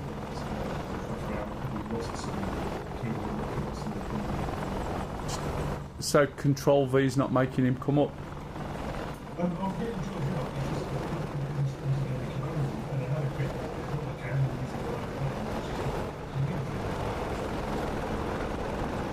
he's I can be George if you want. Sorry? I can be your George if you want. Could be George if he wants to be George. Could be whoever he wants to be that. You got a ship out to the right. I'm not sure whether it's friendly or not. Ah, fair enough. I'll leave you to it. Well, yeah, then you can drop down the course together to count pirate and us could probably be guns. You've got FCR?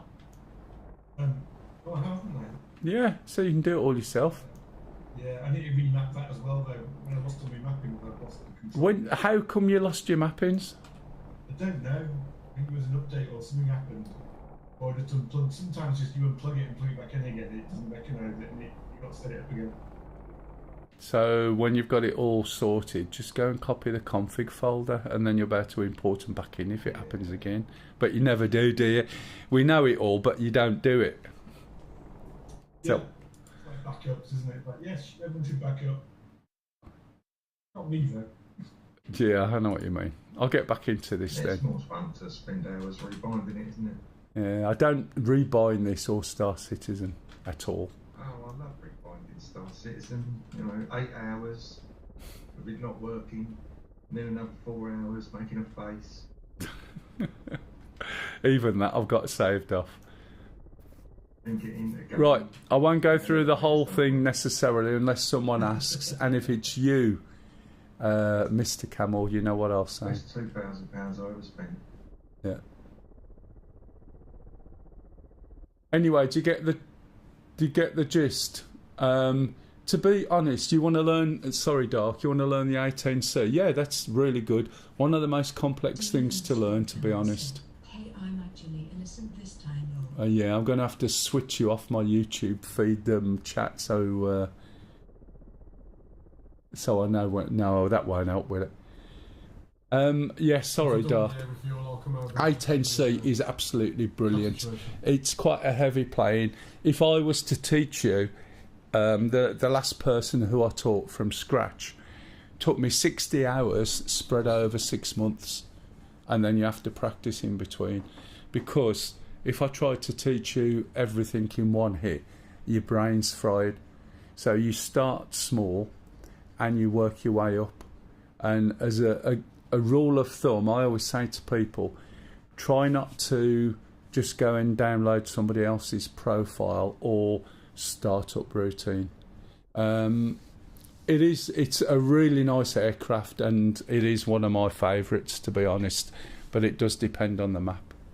I mean, I can jump into it now and go through the startup, and then you go record it if you want it, or if you need any help, you just feel free.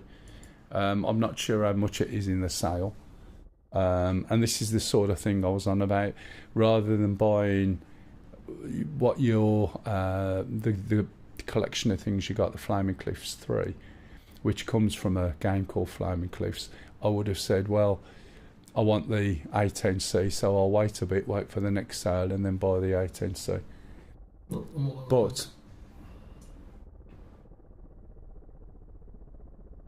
does it make you suss stuff? As in, it makes you think? Or, you mean, is it something you can just jump into and fly? There's nothing here, really, that is jump into and just find your way around by clicking lots of buttons, although some people learn like that. It is a little bit sort of heavier. There are targets Okay. marked on One your said, screen map with orange circles. thank you for the follow, Terry's one. Some Hey, of them Terry's. are artillery. All right. Thank you for the Thanks for the follow. Yeah, I'm streaming on YouTube. I'm streaming on Twitch. I can jump into the A10. It helps me remember it as well. Let's go and have a look. There'll be this is the A10C3, and we'll jump in. I'll just change to a plane.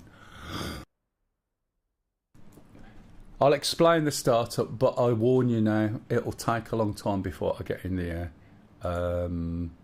The startup, I wouldn't worry about writing anything down. One of the things I'll do, and I mentioned it last week, I might have some time off and then put together a load of videos, because my time is so limited now. And I keep threatening. So I might have some time off on streaming on Saturdays, record the videos. Nearly 150 hours of flight. Oh, that's excellent. And what's that in? So I'll go through the startup anyway. This is the A10C. And this is the A10C2. Couple of little telltale signs. There's no penny laser sitting on the right hand side. F18. Yeah, F18 is a really good first plane for most people because it's quite easy to start up. It's also got very good air-to-air, very good air-to-ground and aircraft carrier work. And it is very easy. This is a little more complex, and I think some of the weapons in the F18, it gets more complex as you go on. But to start with, it's ideal because it gives you so much bang for your buck. Right, okay, so this is the A10C. Before I start, I need to move these throttles back. Now, I've got the A10C Warthog control system. So my joystick looks like this one here. And this is what my throttle looks like, and I've also got some of the switches that are displayed over there. Okay, so I'll go through the startup. It's not too difficult, just making sure the switches are where they need to be, but you won't remember it at all. And I am going to do an audio track, and if I was teaching you, Dark, I would say don't worry about learning it in terms of trying to write stuff down, just listen, and I'd walk you through everything I'm doing now. And once you've done that 5 or 6 times with me explaining it to you, then when you're ready, you write down the startup routine yourself and then go through it and let's see what you forgot. Do you see what I mean? So it's a sort of way of embedding it in your head, because when you start, right, and I've just remembered, and you think of where a switch is, you spend all your time looking, and this thing is full of switches. A very good starting point for a reference if you like reading. Obviously the manual that it comes with, but it's just very dry and is more of a real just super duper reference book, is what's his name? And I forgot his name. Chuck's Guides. So look up Chuck's Guide. That's CHUCKS space guide. Google it, and you'll find all sorts of aircrafts with diagrams, pictures, references, startup routines, etc., etc.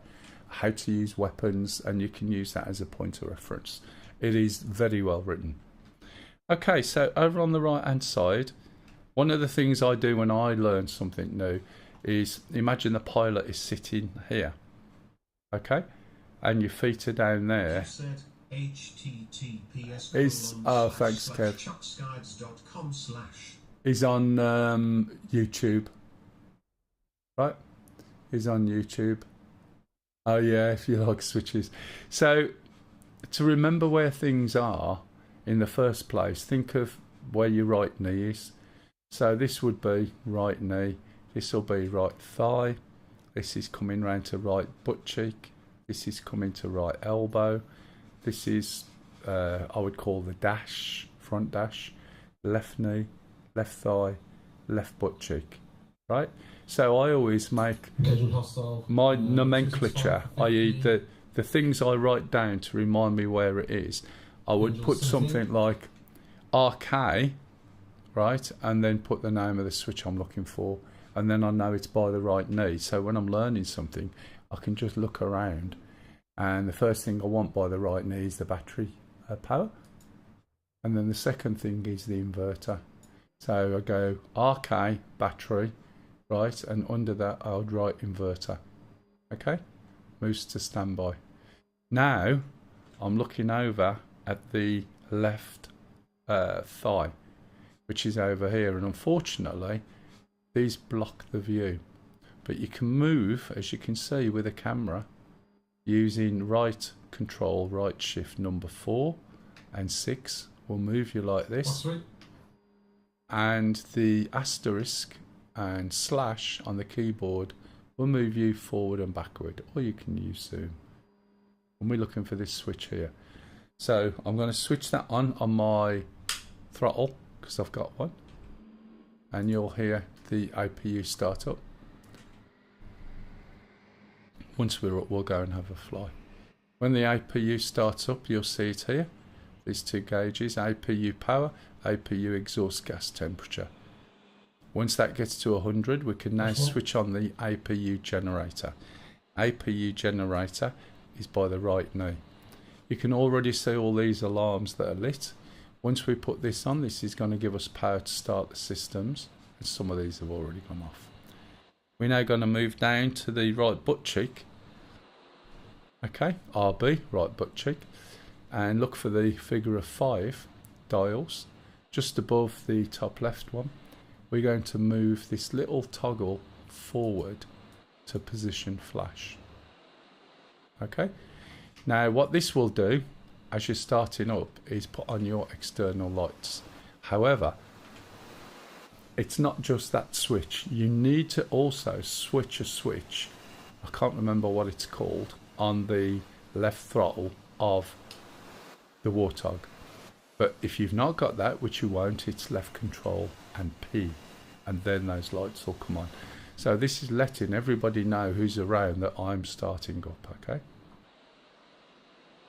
If we look down here, in fact there's another thing we're going to do if we're going to do it properly. We're going to switch the radios on. So there's 3 radios, and we'll switch that one on there, that one on there, and that one on over here on the right. So normally you'd have it's called forward, mid and aft. And the reason we do this is once it's up, you would need to ask for permission to start up. I don't bother most of the time. If we look at the map where we are, this is the airbase. If we click on the airbase in the F10 menu, we can see a whole series of numbers by ATC. So there's different modes on this ATC. You can just call it all with some simple keys. But what you want is you set your radio to 118 or 100. Okay? And that will basically communicate. So if we look down here, change this radio to 118.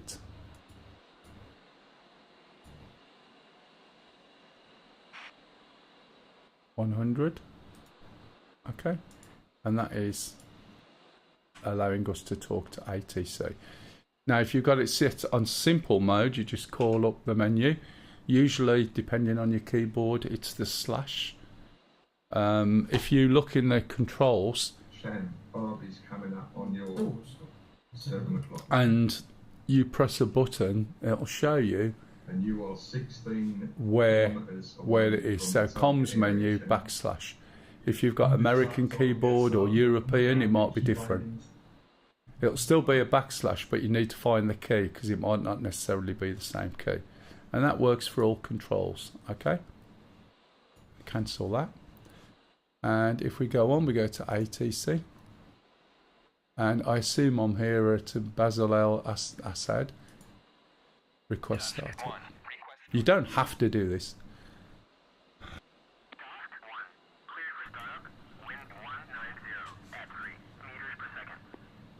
Okay, so that's permission to start up. So we literally lift the left engine, throttle up, and I believe it's left, shift and home, but I don't remember the keys. Okay. You'll see an engine start cycle light come up, and you'll see the left hand column of dials start to rotate. Once the engine starts to come up, what you're also going to find, right, is that we're going to get a warning. Now, I haven't switched some of the things on yet. I was jumping ahead of myself. So we need to switch these 2 switches on. Once we've done this light down here, which I explained, CDU and the EGI, this is going to kick off initialization of the systems. We can then also switch on the screens. We're going to switch each screen on with a knob on the left, 2 clicks. This is why it's nice to have a full switch module, and the left one 2 clicks. Okay. We're going to go down towards the bottom, and we're going to switch on the CICU, the JTRS, and we'll switch the IFC to test, 1 click. Ignore this for now, I'll explain it in a minute. Engage pre-flight bit being built-in test. We use the enter key to acknowledge and it will start the test. Okay, now normally I would have done that before I got to the engines, but I got carried away with myself.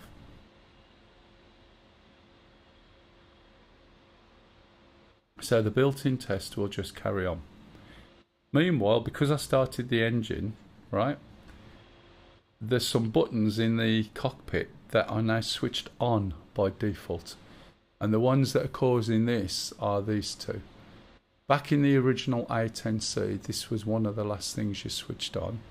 Once everything was working, you switched these on, and then you will flash the error, and then you switch this off, and then the APU. In the new setup, these switches are already on, as is the fuel settings, which are over here as well. They're already on by default because some guys jumped in your plane and prepped it ready for you to take off or start up. Okay? The issue is, right, when you start up, because it kicks in a generator powered from the engine now, it can see that the APU generator's on and flashes up this master caution. It flashes up APU gen because you've got the engine generator on and the APU gen. That's what it's telling you. So we're not worried about that at this stage. So we simply hit the master caution to cancel the control. When the built-in test is finished,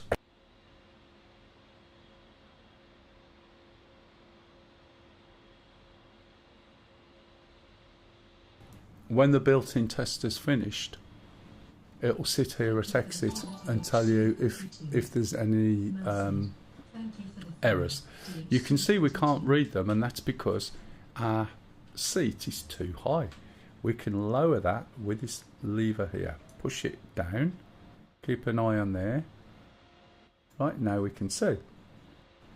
So we're going to hit enter to acknowledge that switch. We're going to use select to move this down. Hey Striker, how are you, matey? You're good. So I'm going to move this down to exit using the select rocker.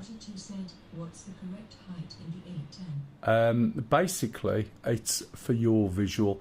Your seat, your position, and everything else will vary, as does mine. Right, now I'll adjust it again and I'll give you a guideline in a minute. Been playing Elite Dangerous. A ship the community has been asking Oh, right. for a long time finally came. Is that a haulage ship by any chance? I can't remember. We use the rocker switch to get to exit and press enter again.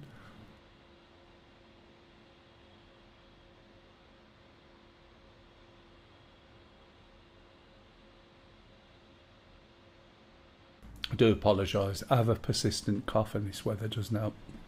What we're going to do is, when you're at the main menu, is switch this switch at the bottom, that IFC switch all the way up. And now you should have a hood.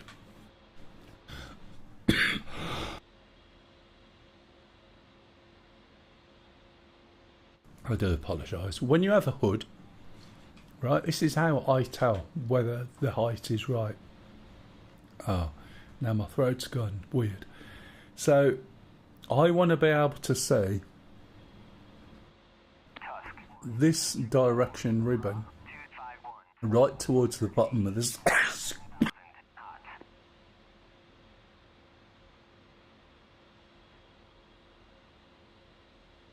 Sorry, right towards the bottom of the screen. And this will be just a little bit lower. So for me, I centre my view. I adjust from this position until I can just see that ribbon there.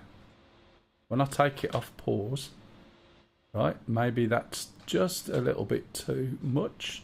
Just bring it up a bit more. Okay. I want to be able to see it. Now, that might be... No, that's too high because when I lean in. So I'll drop it just a little bit.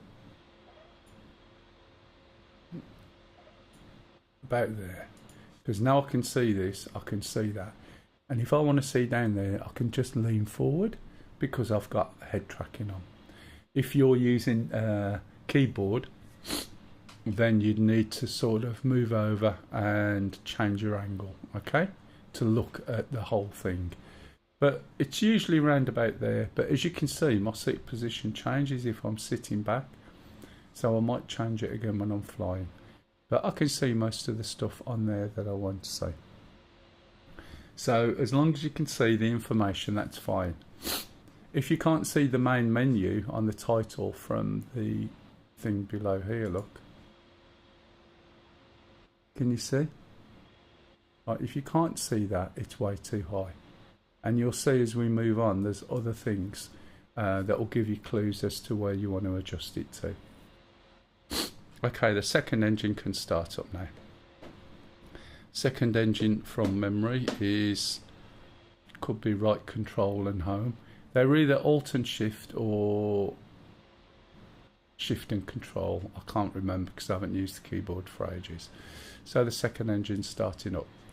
Now one of the things we can do while it's starting up, if we look at the left screen, the screens in an A10 are called MFCDs, which is multifunction colour displays. This is a screen that we can use to load data into the plane. If we use load all, which is what you would normally do, it will go and load all this data off a cartridge that's plugged into the outside of the plane. That will give us all the flight plans, etc, etc. That takes a short while to finish, it's not too long. While we've been talking, the plane has been aligning, and the alignment procedure basically determines its place in 3D space using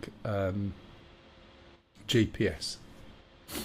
And once it's done that, if we look over to here, we're going to switch this to CDU. CDU is a mirror of the central data unit, which is here. But say us keep looking down there, especially when we're flying, we can just hit CDU.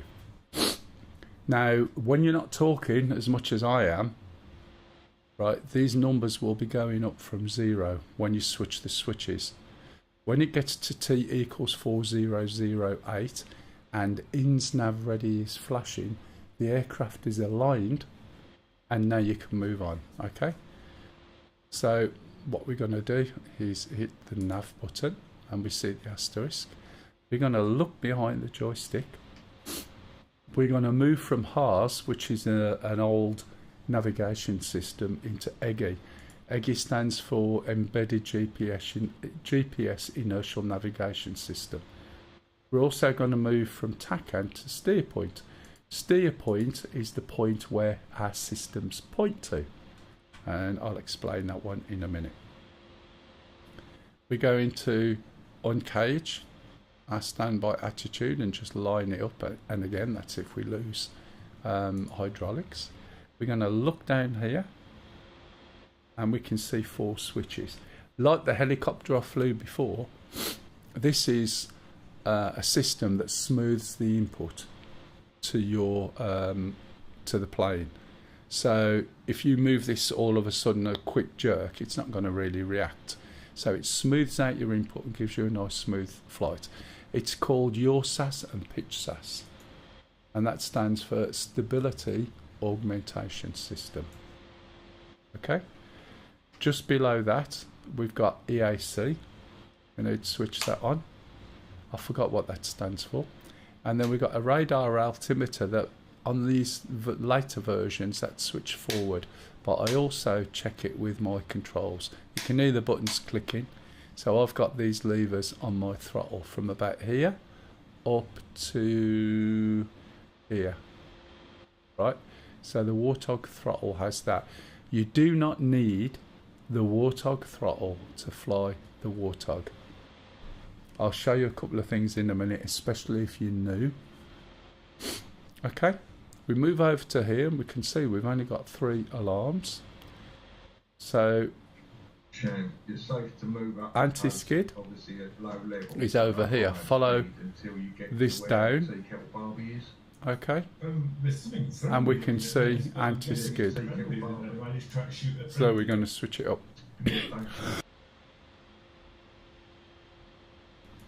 if we look over here, So fly up to that. we've friendly. got seat not armed, and this is In the seat. direction it's looking Excuse where me. the-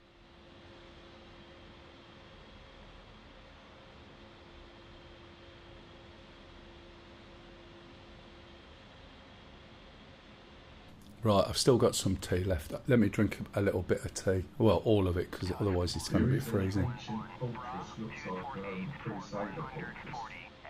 You can use the walls of that as cover. Oh yeah, I see it.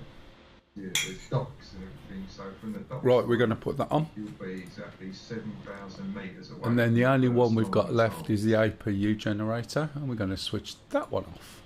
We're going to also move over and switch off the APU start, which is the one we switched on at the beginning, C-80 tanks have got and now we got that off. cannon fires. I'm going to shut the anti-aircraft canopy. missiles that have got a range If of you're 500 flying normally, kilometres. as in you're by yourself, you'll probably want to shut that earlier because it makes it a bit quieter. I've got my volume turned down so it doesn't bleed into the mics too much. Okay? So we started, okay, more or less. Now, if I switch over to dismiss, you see we've got no weapons, okay? I'm also going to, I'll leave that there for now. So we need some weapons, and I need to load some weapons up, okay? So at the moment, I don't know exactly what's out there, but I know there's SAMs. I'm going to slide my fuel back up because we've used more fuel just by me talking. I'm going to move these up a little bit. Oh, these are either or, so usually round about there is good. I'm going to select a loadout. Loadout is a fairly generic loadout for the A10C, especially when the SAMs. So I'm going to get rid of these rockets, okay? And we're just going to be as light as we can with a sort of minimal. You can save these settings. So these are all preset loadouts. This is one I created when I was showing somebody. So you can right click and select all of these bombs or pods, right? Or remove the payload. There are some things, as you can see, it depends on which station you're on as what you can load. Once you've got your setting, or you've got a setting from here and then modified it, you can save it. Save it a sensible name, and then you'll be able to find it again. You got liveries. So, where are we? If there's one thing I missed from before I gave my hotels away, it's flight simming. Oh, I know, it's terrible. The thing is, people sort of get to a point where they just back off it a little bit and have a break, and then they think, I got this expensive kit sitting there, and give it away. But the reality is you just come back into it at some point later on. I mean, I've had in my flight time, I've probably had a year or two off, and then the internet caught up, and then I started streaming a long time ago, and it means I can teach people without having to do it sort of privately on a TeamSpeak server, you know, on a Sunday, because I started doing 8-hour training on Sundays many years ago, because a lot of people had got this plane and only knew how to fly it and shoot the guns because the manual was too big and they couldn't be bothered. That's the reality of I it. had to give mine away because of space reasons. Ah, right, fair enough. Keeping addiction low. It is.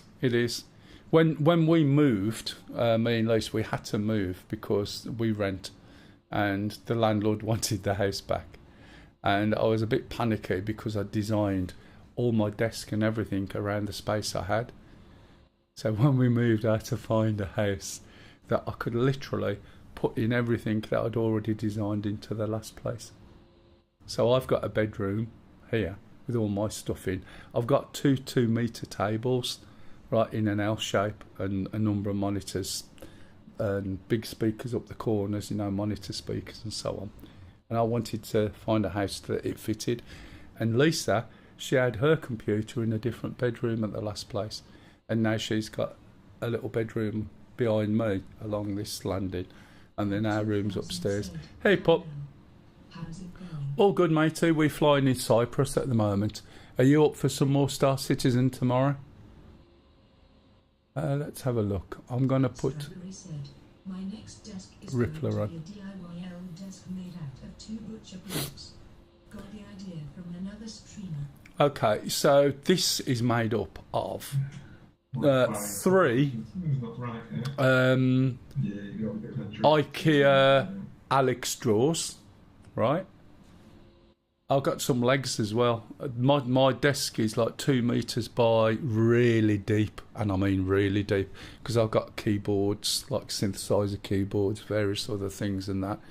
I've got glass shelves along the back where all the monitors live to raise it up, and then another the same size as the L going back with an Alex Is anyone using a crystal drawer light?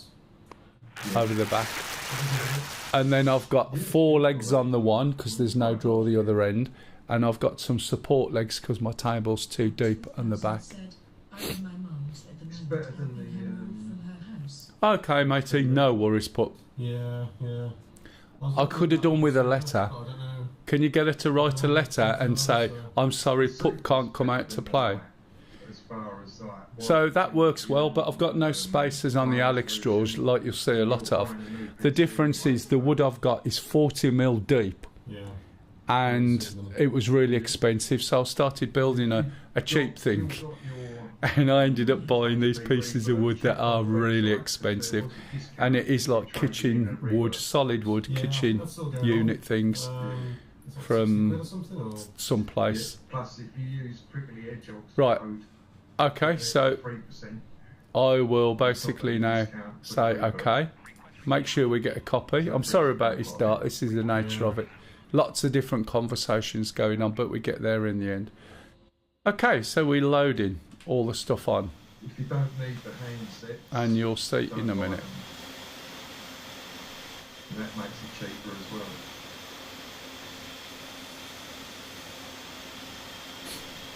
Do you need stations with it or not? I couldn't quite hear. No, they'd say it's all inbuilt in the head.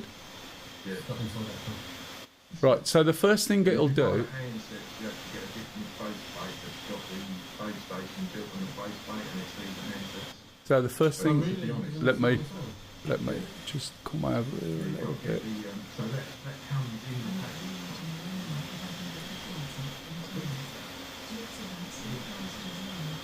Oh my God, yeah, fair enough. So she's moving away from you now. She's got a postcode lottery. Is that what you're saying? So she won it there, and now she's going.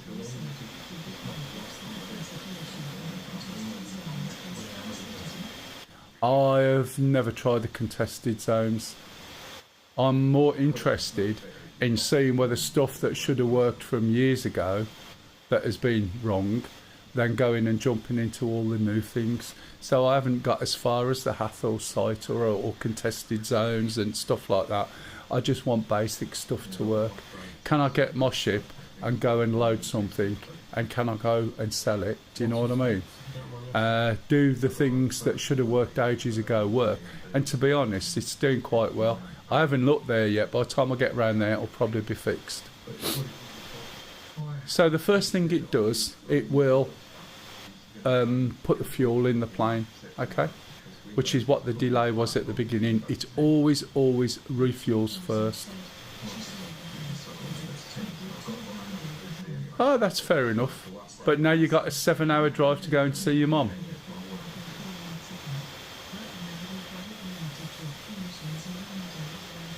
Ah, right. I haven't checked that out yet. I've got about another 2 ranks to go, I think. I'm up to the 698,000 emission ones, and I'm nearly on to the next rank. Okay, so there's the plane with it all loaded. Now you're going to see in the bottom, I hope you're still with us, Dark, and not asleep. You're going to see in the bottom a note flashing in the hood. You'll also see 2 white boxes on the MFCDs, and you can see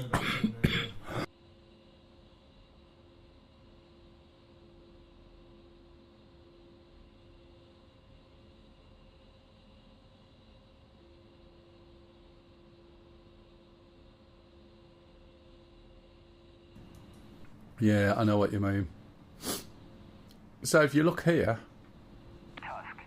right, you can see there's an issue and the message, thanks for the follow there.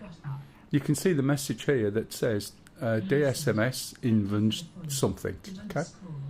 So what that is telling me is if we go to the dismiss, which we already are, there's an error and you can see these red blobs, right? So we acknowledge the error and we need to reload the weapons or the digital stores. So DSMS stands for Digital Stores Management System.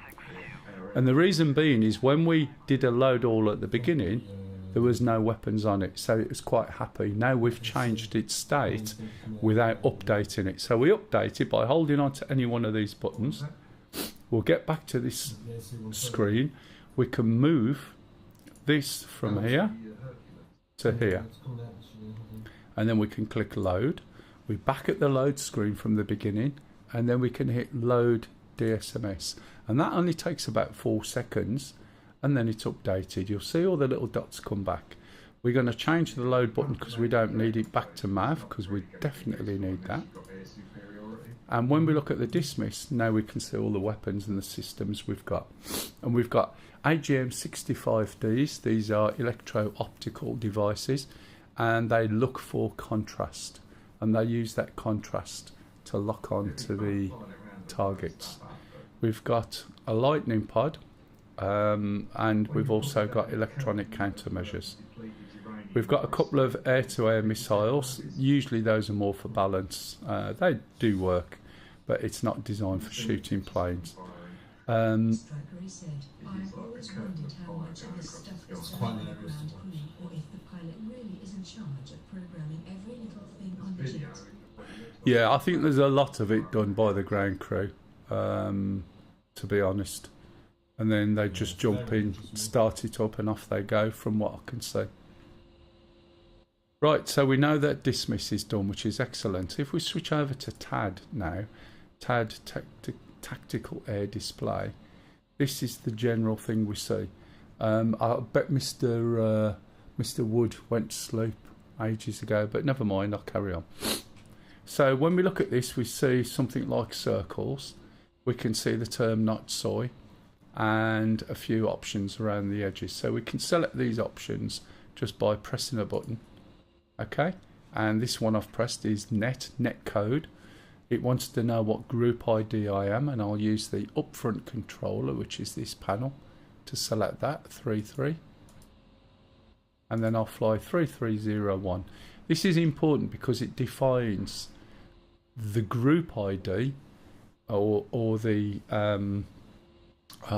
data link code I'm flying on, and also which one of the numbers I'm using. So anybody who's flying an A10 who wants to fly in my group or wing chooses the same ID and a different number, and this allows us to send each other targets, text messages, information, etc, etc. You can't talk to F-18 pilots, new pilots and stuff like that, new planes. Yeah, no worries, pup. Alright, see you, matey. So basically what that means is that Striker said, this game is missing the pilot walking to the plane with danger zone playing in the background. oh, there's lots of things you could add in, to be honest. But you've got to think how many people are patient enough to sit down and go through the startup. I mean, obviously without all the spiel, which is why you'll get, you know, some people might try it and it's like, I want to be up and flying really quick. I mean, really, it's a lot quicker than I'm doing now. You can be up and flying within probably 6 or 7 minutes. Do you know what I mean? So looking at this then, we've got some circles. This tells us our range. So at the moment it says 5. So to this edge it's 5, and to this one's 2.5. We've got a couple of squares. I'll explain that in a minute.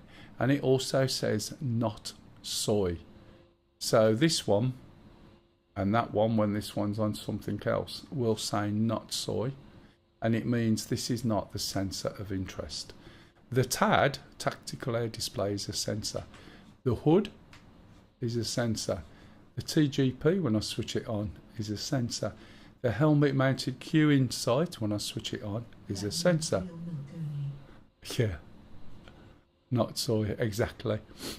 So it's like Windows. If you've got 4 windows open, right, 4 Microsoft applications, I do apologise to those Linux users out there, and you wanted to type into Word, but you've got Excel selected, you're going to type in, yeah, no worries, Maximilian. Yeah, if you want to ask questions and get a better sort of rate of flow, I do apologise. You can hear everybody else's questions come out as speech. So if you go to Mel, MELL 12345, that's the Twitch channel that I stream on. So I'm streaming on there at the moment. Whereas unfortunately, because I'm streaming in 4K, there's too big a delay, and I can't always catch what people are asking me on YouTube, unfortunately. So if you need up-to-date questions, please jump into the Twitch stream, all right? Where was I? Blah, blah, blah, thinking. Okay, so it's soy. Soy means sensor of interest. In Windows, you have to select the window before you type in it. So on my joystick, I've got a number of hats that do different things depending on what sensor I've got selected. So at the moment, if I use this button, you'll see the boxes turn yellow and that little thing in the middle disappears. Okay? And the reason for that is I haven't got this screen or this sensor selected. I've got the hood selected. If we look in the hood now, which will make sense, you see the waypoint changing that I'm selecting. How do I know the hood is soy or the sensor of interest? Because there's a little asterisk here. You can't put not soy here, it'll cover up too much information. So when I make this a sensor of interest, you'll see the white change and a green box around it, and the asterisk disappear. So now when I do this, if I'm looking here for the next waypoint, I'm not doing anything because I haven't got it selected. If I select it, then I can move things around. So how do we select something? There's a hat on the back of the throttle there, and it's called a coolie hat. It is an old-fashioned racist term. I say racist.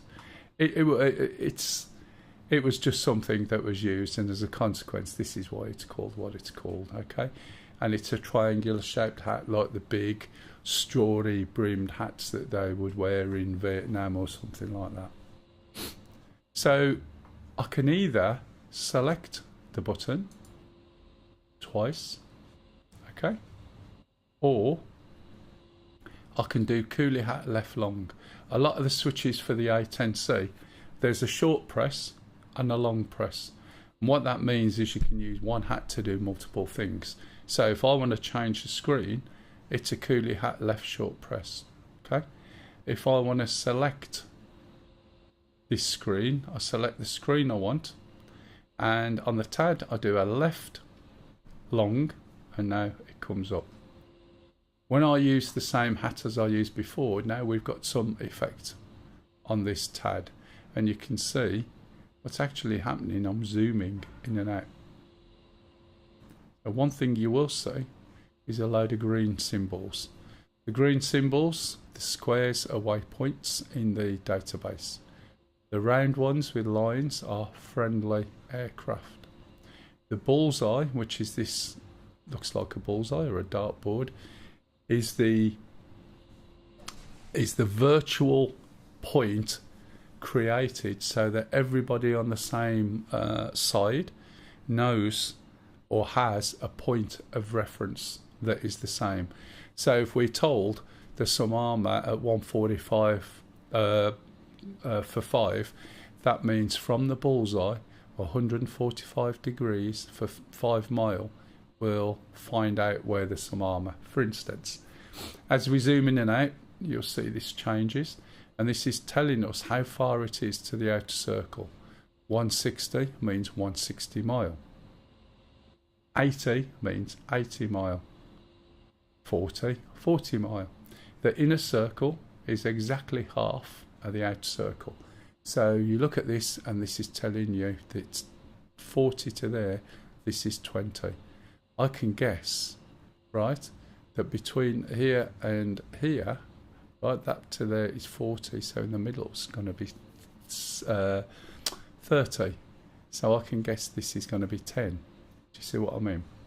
You've also got the points around here, that's north, east, south and west.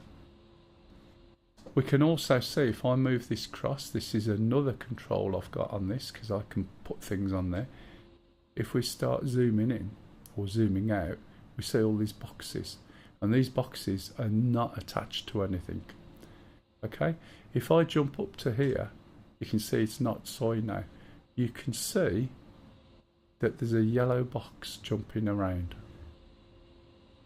and that yellow box is jumping around all the points in the database. Now, some of them are nothing to do with my flight plan. The ones that are showing up as green, it's part of my flight plan. And the reason why we can see all these other points is it's all the different air bases on the map. And if I'm in trouble and I need to land, I can tell the helicopter, I can tell the airplane, go and land, or I want to land, sorry, at the nearest runway. Where is it? And it'll give me that information and tell me information about it. I'm not saying it's safe to land there, I'm just saying it's in the system. What we need to do is connect those waypoints. If we look down here, let's go and have a look at the CDU from this point of view. If I click on FPM, this is the flight plan manager, and there's a flight plan in here. If I select the flight plan, these are those different green squares that we see. If I go down here, you can pass through them all, okay? And these have been set up in the CDU, Central Data Unit I think it's called, and then put together to form a flight plan. We can have multiple flight plans. The one that we've currently got selected always has an asterisk. It says auto. What does that mean? It means that if we go to flight waypoint 2, it will automatically switch to waypoint 3. If we go to 3, it will automatically switch to 4, and that is no good. If I want to go and shoot shit at, say, waypoint 3, then I don't want it to move, so I can switch it off from auto to manual. That means it will only change its waypoint when I want it to. Now, there's a whole host of things here that we're not going to look at this point in time. But what is important, there's a couple of rotary switches. Now, when I showed you all the different things in the CDU, it selected air bases and all sorts of things. And the issue with that, can you imagine I'm flying along, I want to go to a waypoint, I hit the right button, but suddenly I'm finding myself flying somewhere that isn't part of my flight plan. So we want to filter out all those bases and not use them at this point. We want to focus on just what we're using in the flight plan. So we use this knob here to do effectively a filter. And if we turn it one click left, it says mark. So a mark point is an ad hoc waypoint that we can create while we're in the air. I'll show you that later. A flight plan, right, means show me everything for the selected flight plan and discard everything else. I don't want to see it. Okay, that's what that means. So now, when we look back at the TAD, we'll see our flight plan is now joined up. We'll make it soy. Zoom out a little bit, but you can see all the boxes are connected. 0, 1, 2, 3, 4, etc., etc. If we go to the hood, right, that's soy, but unfortunately it gets covered. Now it goes from 0, 1, 2, 3, 4, 5, 6, 7, 8, no, 7, and then the last one is here. So there's only 7 points in the flight plan, okay?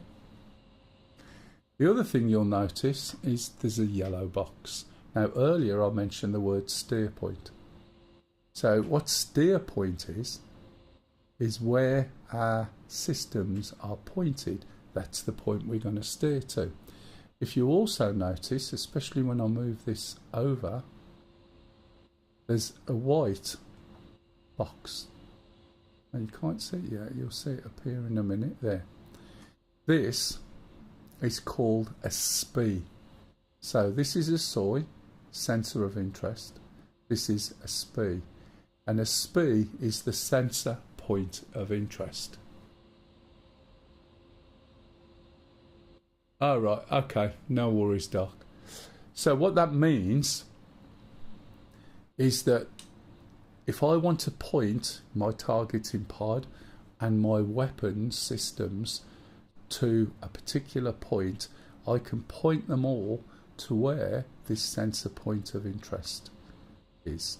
And it's often referred to as a white wedding cake because it looks like a wedding cake that's been cut down the middle, or a SPI, which is its proper name, sensor point of interest. At the moment, the sensor point of interest is locked to the steer point, okay? And it moves around with it. Once we move the SPI, it will stay where it is ad nauseum, as in forever, until you tell it to go back and follow the SPI around. And that's important to know with the A10, because otherwise your weapons are pointing in the wrong place. Right, are we all caught up? There's just another couple of things to do. This knob on the right, let me zoom in a bit more. So this selects what we see on this screen. So at the moment it's other, which allows us to press these buttons. If we go to there, we're looking at the position where we currently are. Here's the steer point, here's the waypoint. Default, usually when you're taught, or when I was taught, it goes to 12 o'clock. And it shows you where your steer point is. It shows me where the yellow box is. If I click on here, as I said, CDU, this is a mirror, and that saves me looking down. We're not far from taking off now, so what I want to do, I'm going to put my helmet mounted cueing sight on, and that's another sensor. I'm going to switch my pitot heater on. Pitot heater, there's a tube on the wing, and that's called the pitot tube. This is measuring our airspeed. If you don't put a pitot heater on and you're flying and changing height and everything, if there's moisture in the air, the pitot tube will freeze over and you'll get no readings at all for your airspeed. We're going to switch the electronic countermeasures on standby. We're going to switch the switches forward, so we've got all the different things switched on. Right, they're not active because it's on standby. We're going to move this knob here over to internal. This shows us our total fuel, 10,800, and that's an awful lot of fuel. Okay, when I look around now, we can see the helmet mounted cueing sight. Okay, the line is the horizon. When I go above the horizon, it goes dashed. Can you see? It also points to where the SPI is, and at the moment the SPI is somewhere behind me. So if I change waypoints, you see that jumps around. Can you see that? So it's pointing to the SPI, which is brilliant, because if I'm sort of aiming for a particular waypoint, waypoint 3 is it we're going for? Yep. Right. Oh no, you're in. I'm in the A10 now. Then that is pointing to where I've got to go. Okay, and in the distance, in the KA50, yeah, you have to be careful, it's 1 You can see the SPI. And so that's telling me where I've got to go, alright? Right. Yes, please. Oh, right, okay. Oh, sorry, was you just going to the loo? No, I was going to get some Yeah, go and eat your crisps. Well, that's fine. You want a cup of tea? You know, this AI is getting better. I wish it would smile more. Don't give me that look. Can you have your crisps and then bring it up when you come up? Not that you have to feed it though. Shut up, Sham. She's on one of those today, Sham. She's had an interesting week. Anyone that wears pull-ups don't want to know. Can you hear that? Only briefly. It's all about assassinating. She's doing. You need to be careful. She's playing that Assassin's Creed an awful lot. If you get good at it, you can put yourself Yeah, it's not me I'm worried about. She says anyone wears pull-ups, I don't want to know. Right, okay. So now we're going to make another radio call. And we're going to find out where we're going. Another thing is we've changed our weapons and our weight has changed. So it's always a good idea, he says, remembering. I'll do it now to show you where it is. Just looking at this left throttle, there's a button that's hidden. All the old musical songs. Go on. I was saying, is she learning all the musical songs? Oh, right, no. That is probably too much functioning, mate. Yes, I can. P-load. Just wait till I take off and I'll show you a quick one. So there's a button there. Okay. If I can find it. Why is that picking up? Come on. It's down below here. It's not that one. It's... Where the hell is it? It's that button. There's the display. Set takeoff trim. Oh, right. Okay, it's forward. So when you set takeoff trim, right, it's takeoff trim. Usually that's down here, but I think because of the angle I'm looking at it and the fact I'm far back. Right, we need to get rid of the chocks. It's better, the sound is better from outside actually, Pilo, but I can definitely show you. So we'll go to ground crew, wheel chocks, remove. Remove the wheel chocks. Copy. I have no idea of the layout of this base either. So we're going to go to ATC and we're going to ask for request taxi. Subject 1, request taxi to runway. Task 1, clear to taxi to runway 17. 17. Okay. I don't know where it is, so what I'm going to do is turn this round to 170 degrees. That gives me the direction we're going to be flying.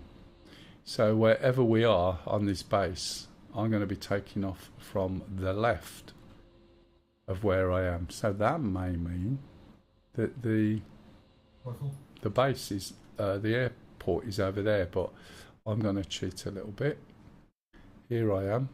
I assume I'm pointing that way. So I should be able to go left over there. And I don't know which one I'm taking off from.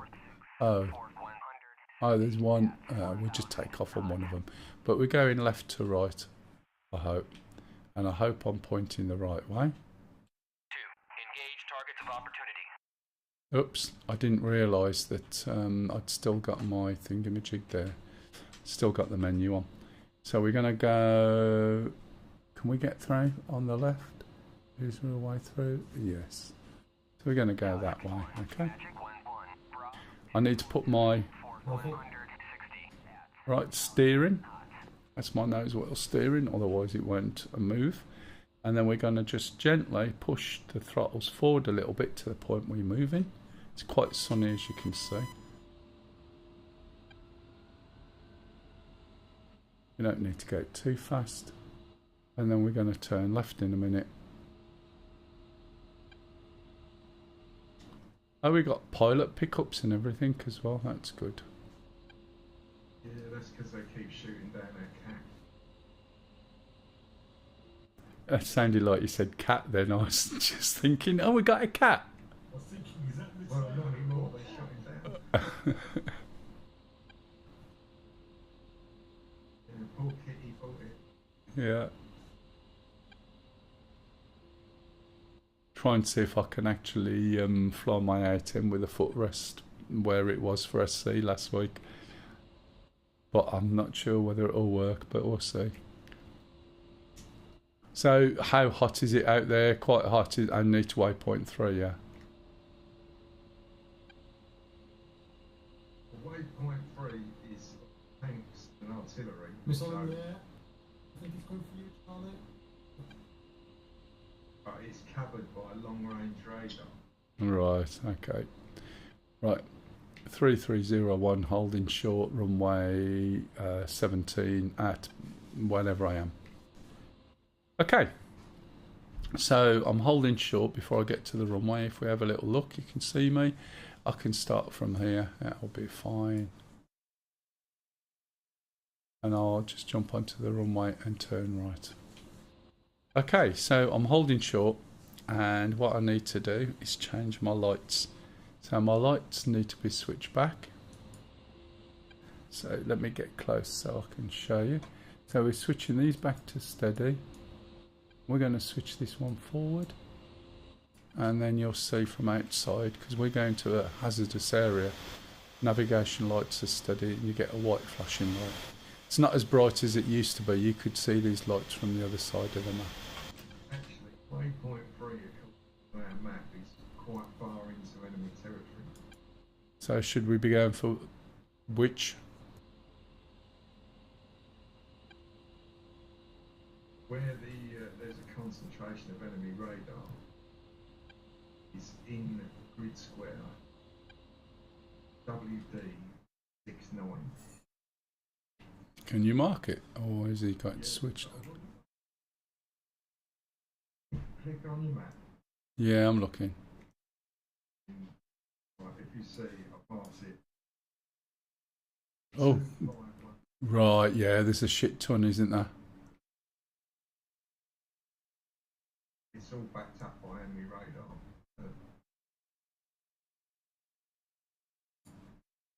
So Shannon, yeah. That place you went to first. Is that the one by the helicopters, specifically? By the helicopter things in the middle? Yeah, by those two little heads. Yeah, yeah, I guess that. Okay, so that's where it's all coming from.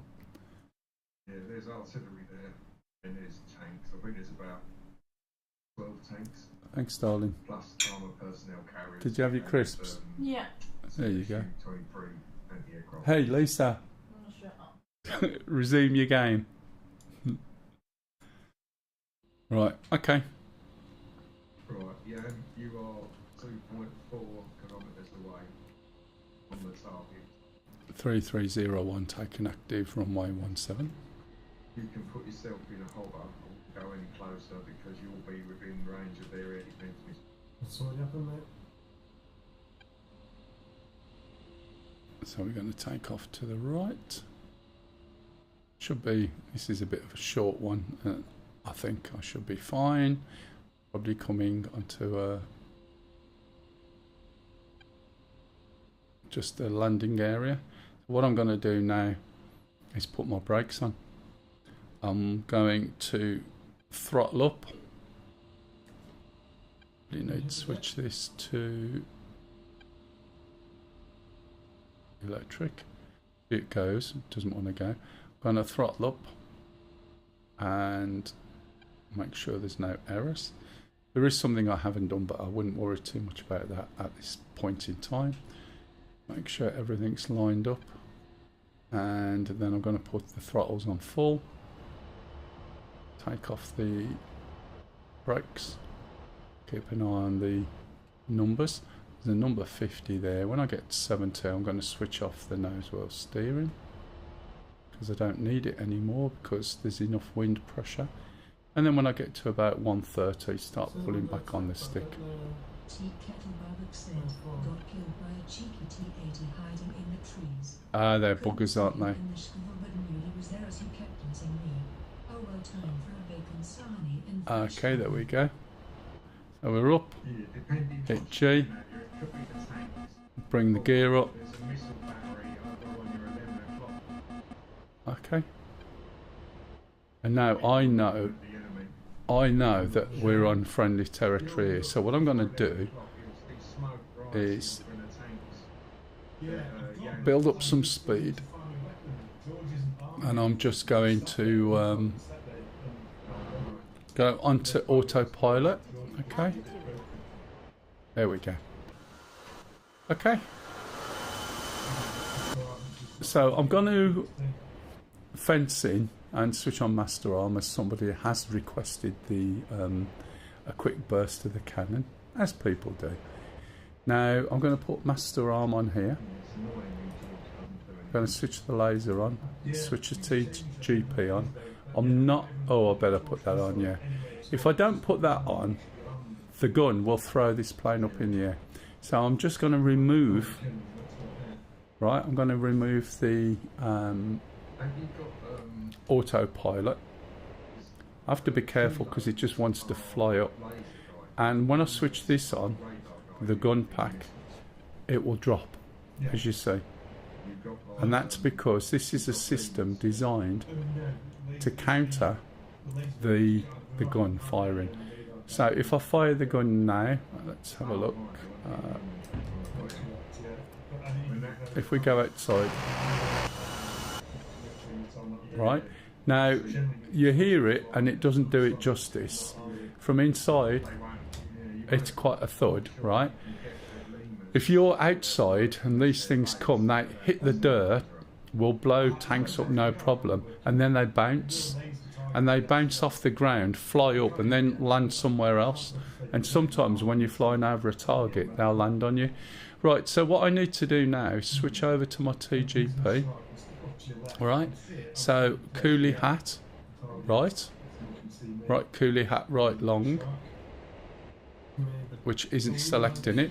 So I wonder if I've got a problem with my coolie hat going right, which I might well do. I also need, oh yeah, it's just timed out, it's already there, isn't it? I'm an idiot, sorry. So what I want to do is wait for my camera to come up. We're going for, it said waypoint 3, but what we've got to be careful of is if I go up too high and too close, they will just shoot me. So I'm just going to go back into this. I finished the fencing in. Normally when you do this it's called fencing in. So I'm going to fence in, which means switch off my lights, turn my electronic countermeasures on. Okay. This is on standby air. I'll set it to SAM 1. I don't know what I've got. This is aligned itself now. This is on my right wing here. Okay, so I need my targets to be more to the right than the left, or otherwise I get masking. And if I switch it to A to G mode, we can see that the camera's pointing in front of us and it's bore sighted. We're just going over there. Now if I want this to look over there, I can press China hat forward long, and now it's suddenly looking at the waypoint that we want, which is over there somewhere, and it shows you here. Okay, right, so I'm not going to go for that initially. Let's have a little look and see what Stu was on about. Now as you can see on here, there's no map. If I zoom in, make this soy and then zoom in, we get a map, alright? And it looks like there's a few different types of map. The biggest scale is 1 to 250k. So if I choose map manual, I'll see that map all the time through these zoom scales. So what I've got to try and work out is where on this map that targeting system is that Stu's mentioned, the radar. So if I change this map now to a different mode, I can actually move the map.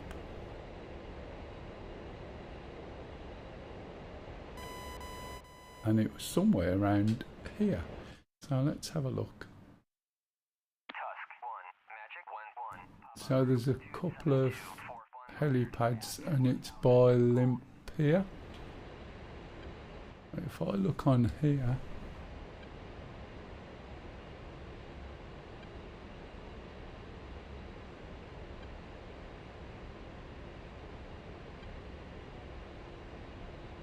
I don't know whether I'll find it because I don't know the resolution. Just looking if anyone sees Olympia. It's more like it's one of these. What is Black Tamar that I can see? Let's have a look. We're probably a lot further up here, aren't we? To be fair, if we look at this bay, or it's straight in line with Larnaca, okay? We can see it over that bay.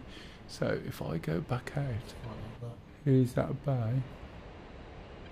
Go from round about here and follow a line here. Can we see Larnaca? Can we bugger?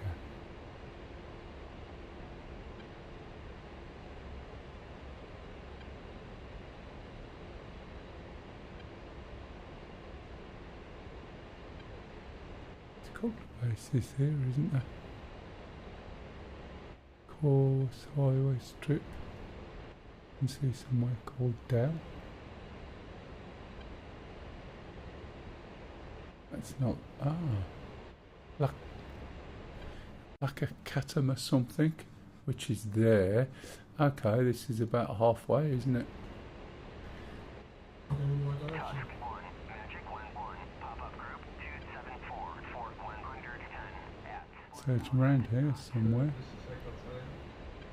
What is that little lake?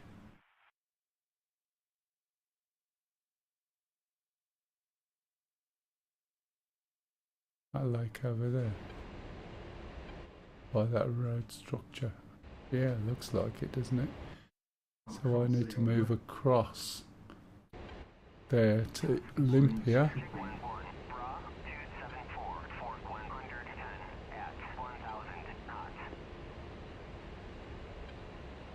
Which could be around here somewhere. So look, I'm going to put a little mark, which is a mark point. Go function, mark. This changes. Now I can push this over to there, perhaps. Okay. Let's go and have a little look, see what we see. So while we're going along, we are way out of there. If we use the helmet mounted, we can look, we can see it's over there. We also know how far away it is, which is 22 minutes. Okay, so let's go and have a look and see what happens. Sorry, what's that? I can't use Jaws in your version. But it's fine single player. It doesn't work in yours. I also can't use weapons on yours. Can't arm missiles or Jaws isn't. It's not mine. This is our server. It's whatever it is multiplayer-wise. It's not me anyway. Oh, so in other words, is anyone else in the Apache? Do you want me to jump in and see if I can get a George in a minute when I'm dead, and that way you'll know whether it's you or whether it's a server setting?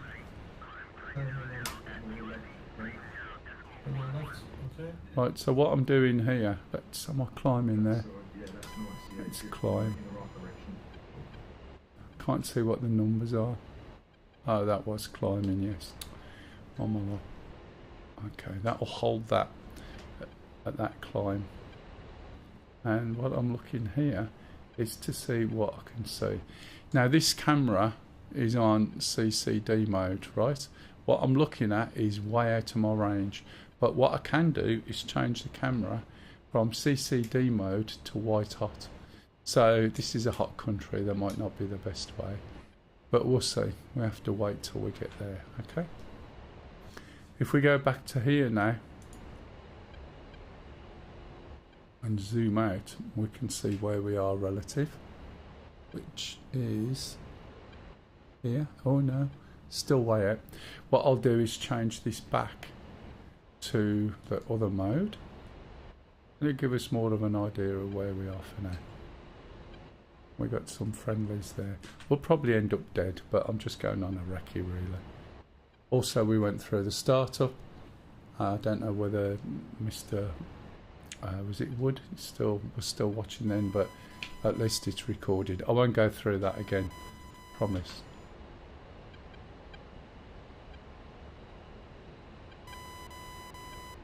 Right, nearly home. Hear me. Being picked up. Snowdrift, snowdrift. So if you could turn your nose a little bit more there. Sam's. So at some point I might see a Sam. Say that again, sorry? You see the red and white radio area. where As we it's start white, flying, you see the right, so aim dot. in that That direction. tells me the camera's looking over there. There's my point. That's a friendly. If we look here, we can see the camera. If we flip outside, should be able to see where the camera's looking. Okay. There's different lenses or different cameras in there. So I guess it's not using that one, it's using that one. And that will stay looking at that target all the time. Okay. Right, I'm going to start heading more towards the target now. It's really difficult to see the hood in this light.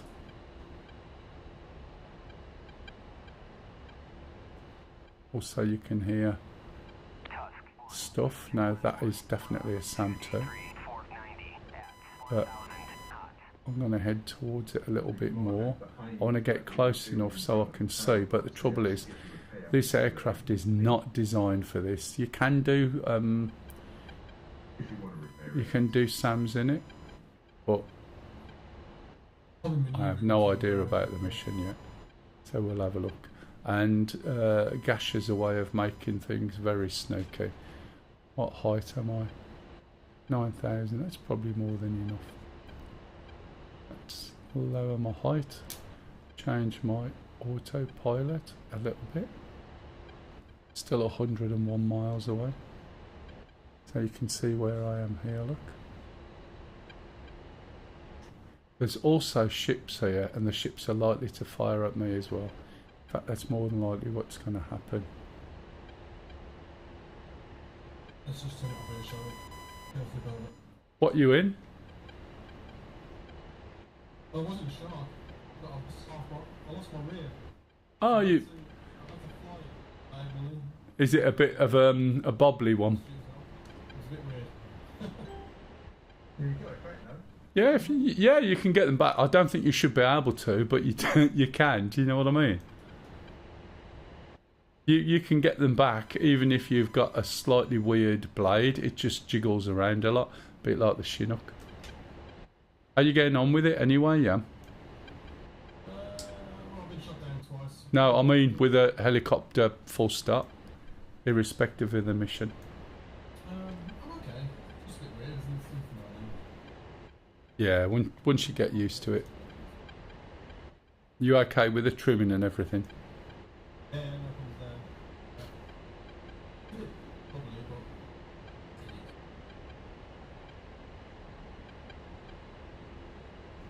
Oh, I am being pinged.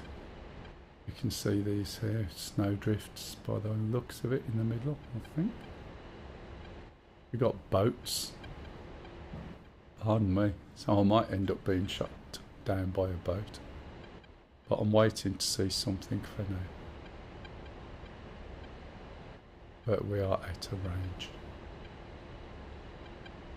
Trouble is, by the time I'm in range, I'll be in boat range, I'll be in SAM range. But these are really nice modules. The A10C is absolutely superb. It flies well. It looks good in VR if you've got VR as well. It's amazing the realism compared to the real one. Obviously, if you don't know, they used DCS to teach pilots how to transition from A10As to A10Cs. And if you look at any pictures of them, they'll look the same. They won't have this skin now. This is a made-up skin.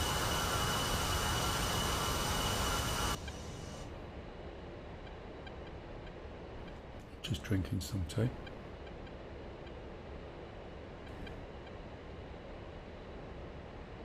probably jump back into a helicopter after. I'll jump into the Apache just to see if the co-pilot gun is disabled or whether it's sham. I don't know. Don't think it's sham, but if he's had problems with his controls, then there might be an issue.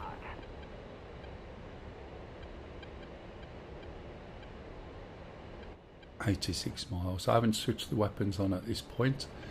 Weapons take 3 minutes to wind up, and as you can see in there, this is a 16-minute flight.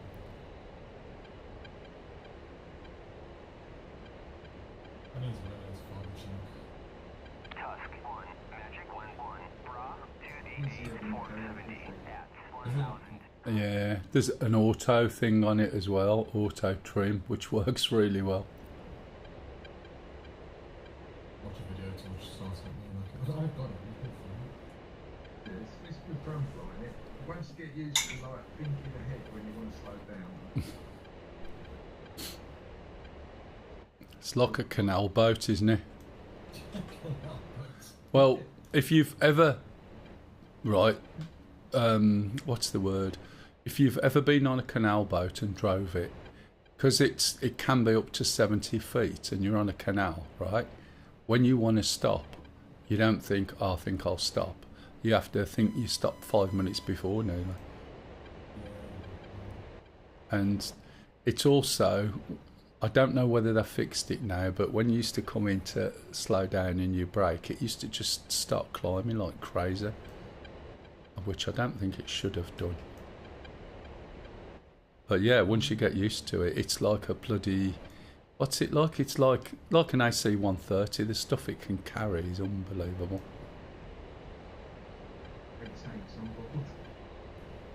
Yep.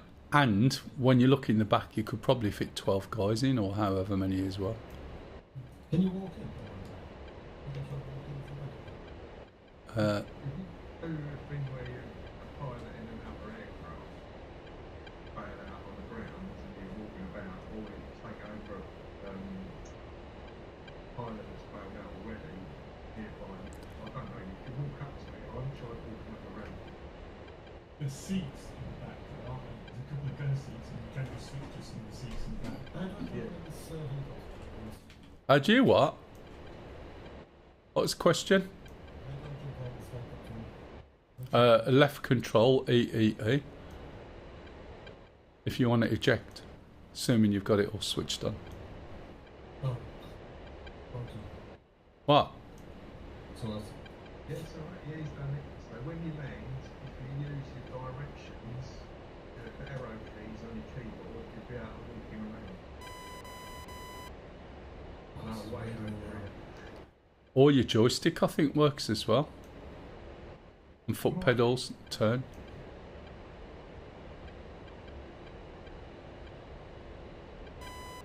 Let's go a bit steeper in. Don't really want to... The thing is, when you start heading towards SAMs, right, they'll have you straight away. If you keep the SAMs off your wing, which obviously I'm not, it's a little bit more difficult because you get lost, hopefully, in the noise of what's around, in the background noise. But doing it this way see if I can get out to you then, Stu.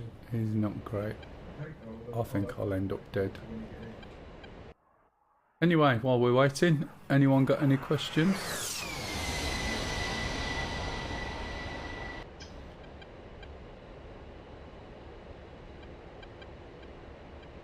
Got 12 minutes to get there. Wait, what? Oh,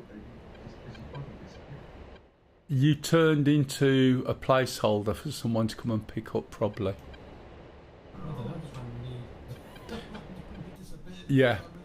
The mission, when a pilot is downed, and before that you weren't, right, you've ejected, so after a time it will turn you into whatever it is using to come and pick, to be something that can be picked up.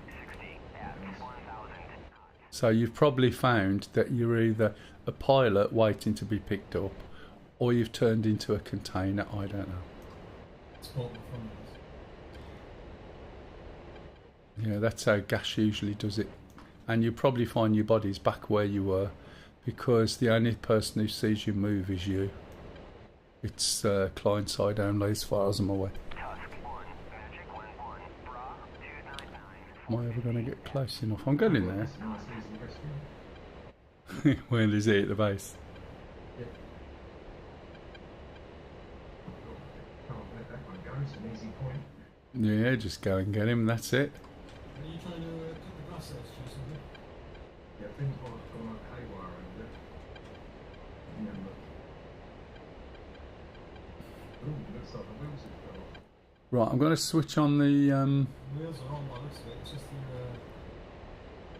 tilted forwards on the ground. I'm going to switch on dismiss. Sorry, yeah, and I'm going to go missile.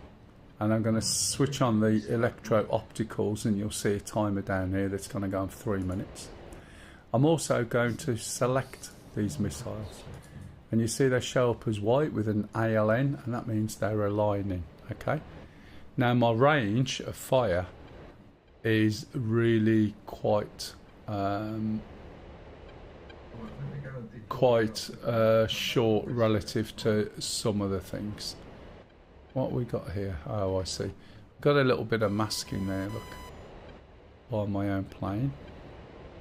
So I'm still trying to stay. Oh, look. There we go. So while we're doing this, what I'm looking for is a radar. Let's jump out a little bit.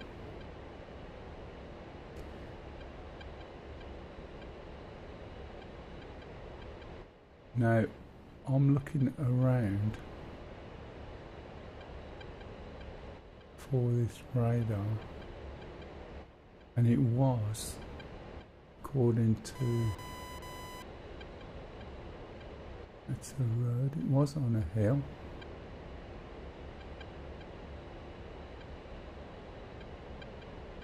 You see the cars? Are those cars, or is it, oh no, probably Z510. As I look around, if I find that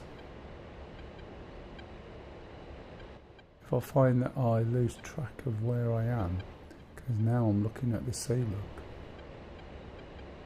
and what I can do, hopefully, is just press the button and it puts me back. Oh look.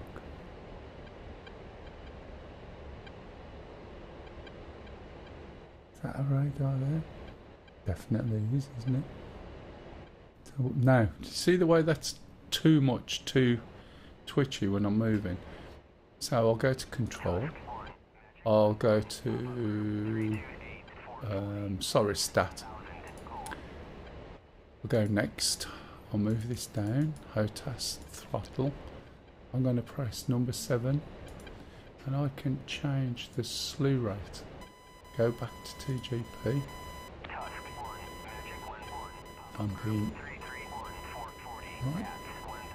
Make this soy. Bring it back over there.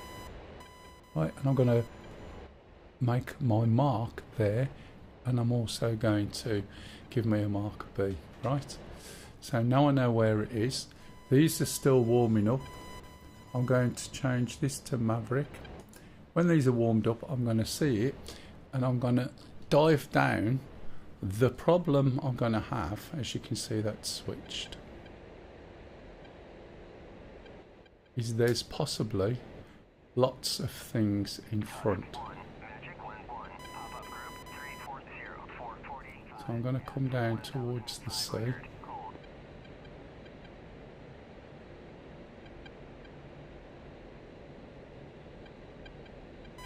Because I'm going to be flying in amongst all sorts of things at the moment, and I want to see if I can fly low enough. I probably can't, to be honest. I've got my countermeasures on, I hope.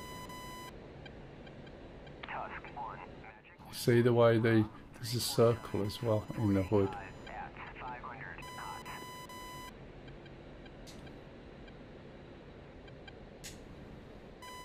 We've got to be careful, because what I don't want to do is fly into the sea.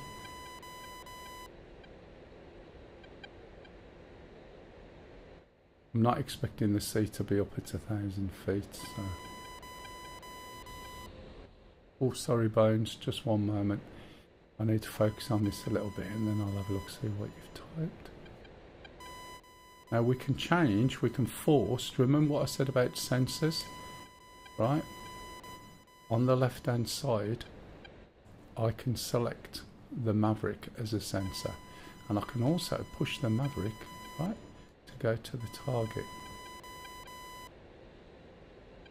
So I'm trying to get really low, but I think there's a lot of other stuff in between me and it. So I've just got to be careful. We can see the sea, look, on the left hand side.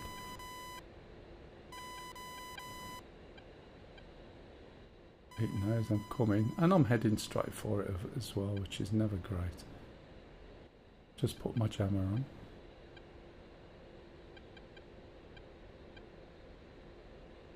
Altitude, altitude. So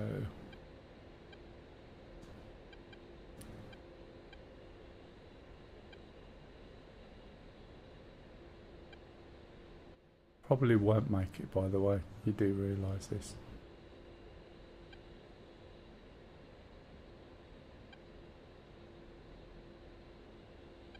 Tusk 1, Magic 1-1, pop-up group 013-440 at 500 knots.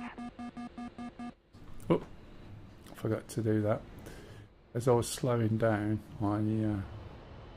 diving down, I had to obviously slow down.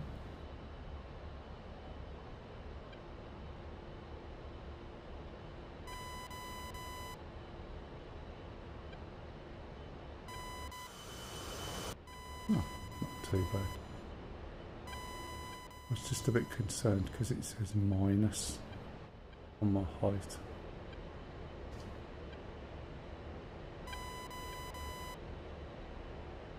Speed to pick back up again now.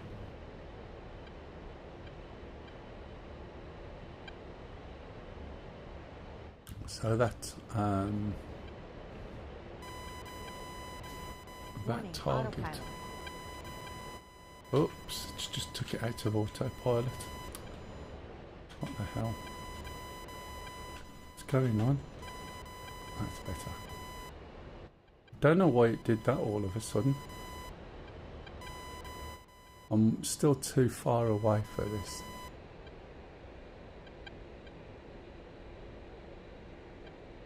Don't know what happened there. I've got an extension on my stick. I think that was what I was looking at. And sometimes it sticks a little bit forward. Could put a stronger spring on. I don't think I need it yet. Is that what I'm after there? It's around here somewhere. Oop, not looking.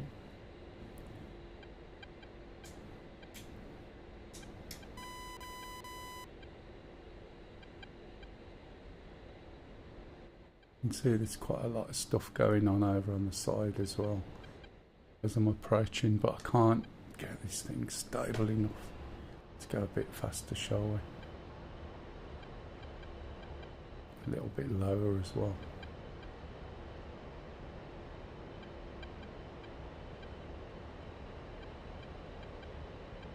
See if I can actually see what I'm after.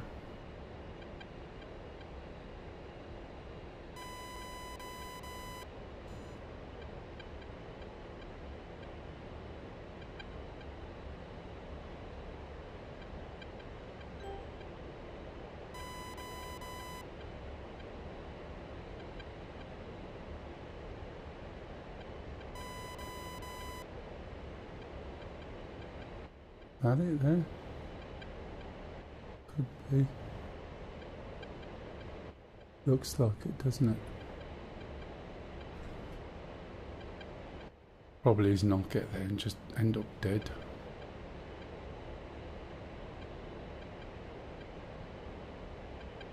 Probably be a bloody supply truck or something.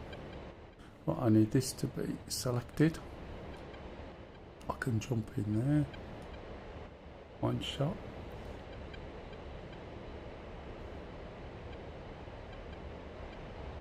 What I'm banking on is it's down a bit of a slope.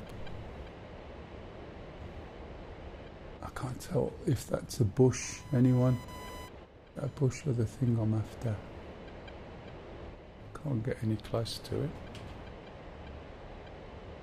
A little bit too high here as well. Get down quite a lot lower. Got one eye over there. If anyone sees anything that's quite bad, give me a shout. Range is 15 mile. Oh great. I need to get that turned off one day.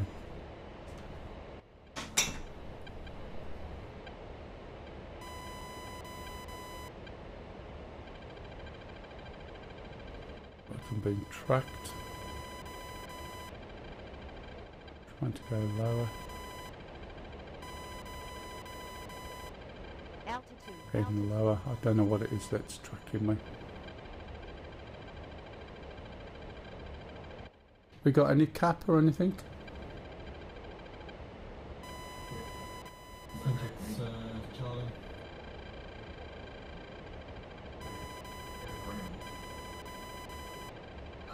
Whoops.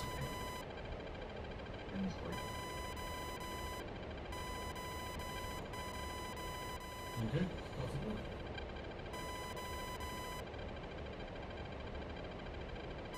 Altitude. Altitude. So I should be within range soon. No. Missile launched.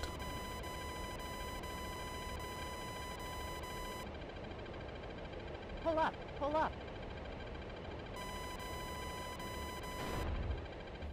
Yeah, right up my left hand side, I think. There's more coming. Yeah, left hand side ones. Lost engine and half a plane I'm expecting. Let's jump into the ground. Ouch. There was another tactic I was thinking of earlier, Stu. You know the pointy bit of the island? I was wondering whether to bring in Chinooks over there and send stuff down the road. Yeah, it's a plan. It's gonna reach. Let me test this thing for Sham. Well, never mind. I didn't expect to get far. But when I was coming in here, I was being picked up by this stuff here. That's where I was aiming for, but there's far too much stuff here. We need to start taking this stuff out on these settings. If we look here, for instance, Yeah, any like, SA-15s. anti-aircraft and artillery that aren't protected by tanks, we can attack them using Bradleys. Yeah. Is there much? Is there any air defences at all? Like, as in enemy planes? There is, isn't there? Mirage comes out on patrol now and again, and they've got enemy attacker Su-34s. All right, Sham. I'll jump into an Apache and see what happens regarding George. Sorry, everyone, but my microphone doesn't seem to be working. Oh, I wondered why you haven't spoke to us for ages, Charlie. I thought you were just ignoring us. I'm shouting at you, saying it's F-15 down on your left-hand side. Ah, right, that one. Thanks, Charlie. That was so 5 minutes ago. Right, this is... I did ask you at the beginning, when I come on, I was going, hi Charlie, you right Charlie? Nothing.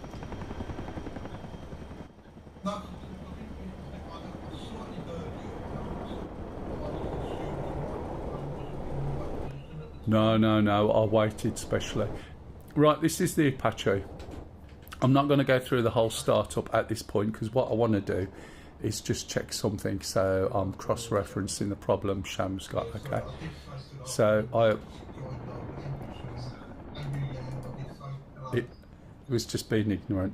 I'm going to just get this thing going, just to test what the problem Sham's having, just in case it's something on the mission, alright? So I'll explain it another time when I jump in. You'll get fed up of me explaining things, so I'll probably jump in the shark. And then I'll go around to those places I mentioned earlier and see if I can get things on the coast to sort of take away some of the defences. So don't worry too much about what I'm doing at this point. As I said, it's just a case of checking to see whether it's something that's disabled within the mission or what. Did you find the mission loading place, by the way, Sham, alright? Oh, it's a load of weapons. Yeah, sorry, because it's on the map in the briefing. The briefing's quite good. Doesn't tell you much about what's going on other than enemies own the one half of the island. Right, just waiting for this to come down. This is quite a good map anyway. It's a nice change, I suppose, isn't it, this? Especially as I don't know Cyprus at all.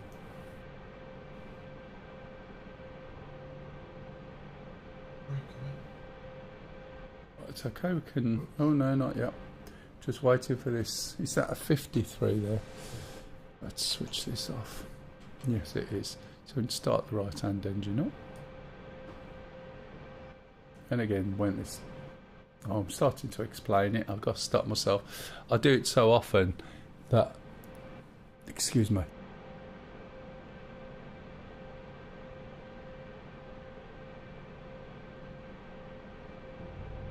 I do it so often that, you know, sometimes I find myself in full explaining mode.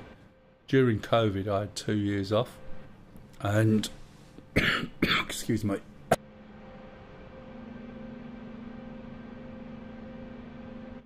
And I streamed 3 or 4 times a week, which was great until I started to get back into normality and then found me describing things to people in detail. Do you know what I mean?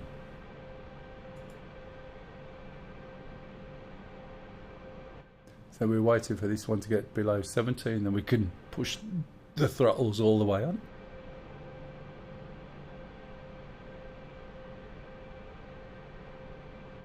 As you probably gathered, I'm trying to stifle a cough as I'm talking. Doesn't always work.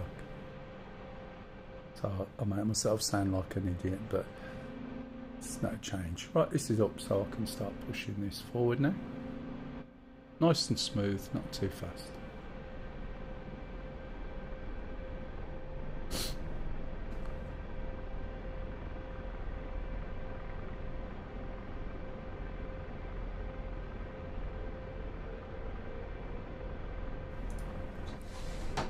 Right, let's... Got to carry on readying the systems first.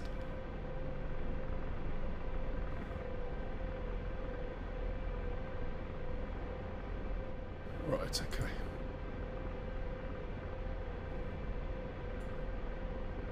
I don't know what systems it's after, but put all the radios on. Oh, it's readying systems.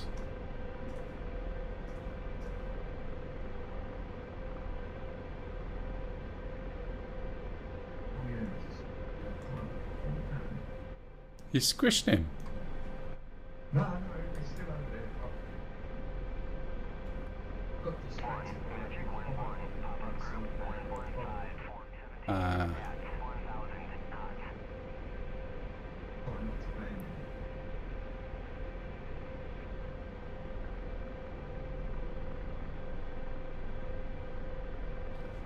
Okay, turn this down a little bit.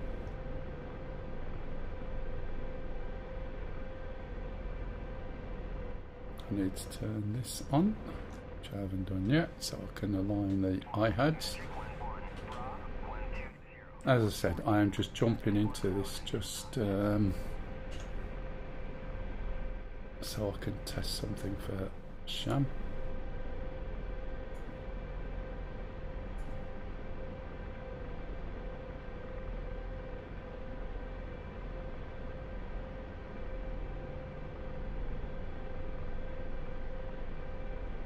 good enough.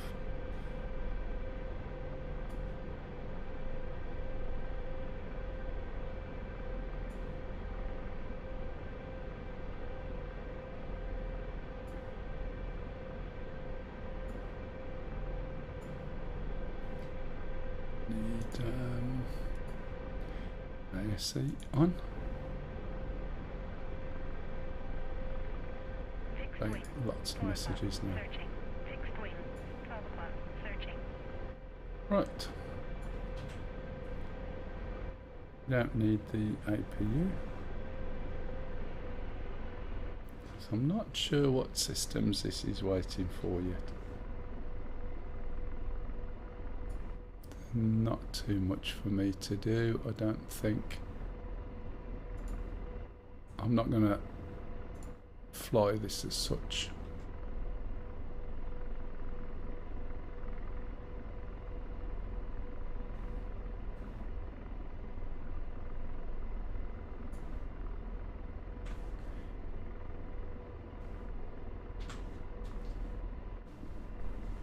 So I don't know what it's after.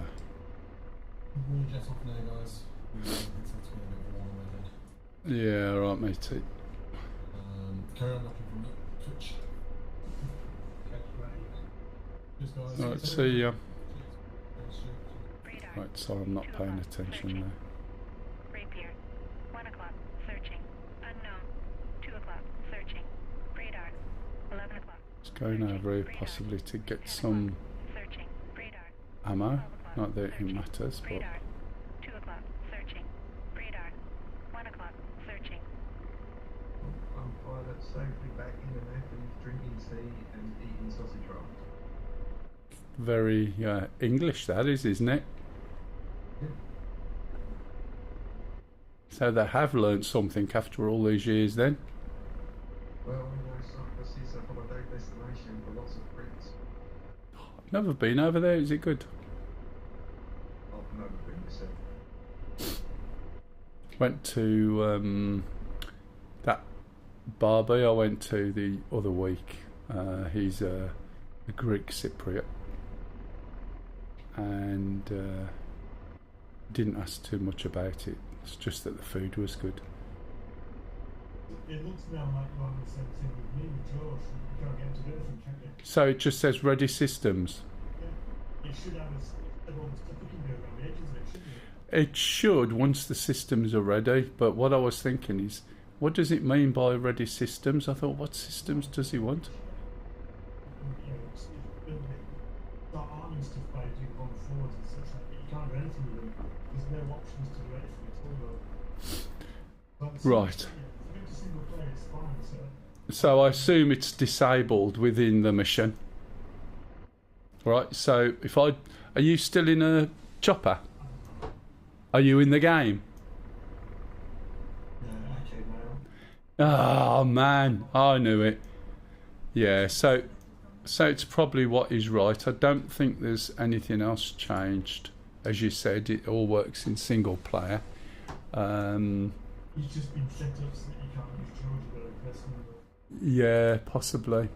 It's annoying, 'cause it also means you can't fire any missiles, because none of the missiles aren't just neatly switches up front, so that's. Yeah. No switch change in the controls at all, is there? Yeah, you get the single player. Yeah, well, I'm just looking. It's still left Control V, and it's still interface hide up or down. The trouble is when they do some of these updates, they add a little bit in. So, do you know what I mean? But then that should change in yours as well. Yes, it would be the single player. Yeah, because it used to say warming up as well, didn't it? Something like that. Yes, You know. it turns stuff on, couldn't it? Yeah, once it's done. But I think, yeah, there's a setting in that mission that just says, yeah, you've got to have players, you can't use AI. Yeah, that's fair enough. Which is all frustrating. Well, it is if you want to fly that. What time is it? 1:32. I've probably got about half now. I've got a delivery coming later, so we are going to have to go shopping. I'll try and take something over to the island, like I was saying with, I've got to leave this, roll, release the slot. Release the slot. Sorry, as my release the slot. Oh, voice. Let's go into this one then. And I'll jump into this. I haven't jumped into it for a while. But let's see what we can take over. So there's Stu over there. Now this is the Chinook. It's a bit jagged. Oh, that's because it's not got all the texture. That's buttons on the edge, look. Not the edge of his uniform. That's better. This is Disco Dave. So called because when you lose or get hit, there's an imbalance in the helicopter. So he starts playing his DJ deck while you're flying along to get you back. You might see that, you might not. I've got to try and remember myself how to start this thing up, but we'll try. Okay, battery on. Now the APU on this, right, the starter is a little bit interesting. Okay, so what should happen is we switch this down, if I've remembered right, for 2 seconds, and then down for 5 seconds and let go. And with a bit of luck, the APU will start up. So hold the button, that's 2 seconds. Okay, click down, probably about 5 seconds or so. And then let go. And see what happens.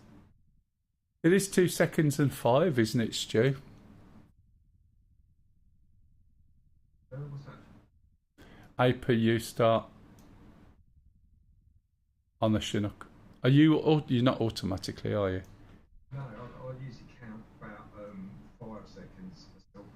What, 5 and 2? I thought it was about 2 and a 5. I'll just give it a little bit extra to warm it up. Oh, is that what it is? Yeah, I always put it to the middle section, count like 5 hippopotamus. Let's and then try go this. start. 5 hippopotamuses. Let's try this Or again. Mississippi's. I think. Yeah, I'll just count. I've never used any of those. Right. So 1, 2, 1, 2, 3, 4, 5. Come on, do it. Now you might hear it starting up. I can't hear it because my volume's down too much. But normally once you do this, it'll come on quite quick.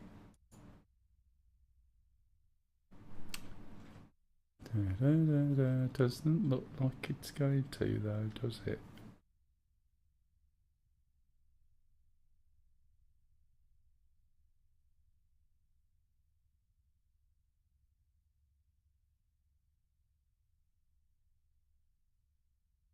What I find is really confusing, or used to be, when you're trying to do 16th notes, and you're like 1 and a 2 and a 3 and a 4. Oh right, yeah. Oh, triplets, yeah. What, in 4/5 timing? That gets really confusing. Kev said, does it spawn on with fuel? Yes, mate, it'll have fuel. Yeah, tripping over it. We'll switch that on in a minute. Saying the thing and actually playing.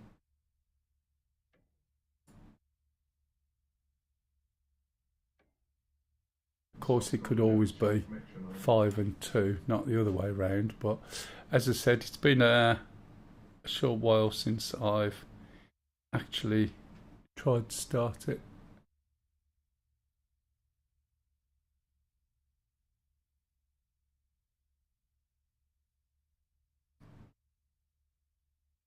I know the fuel is needed for the engines. I couldn't remember if the fuel is used for the APU as well.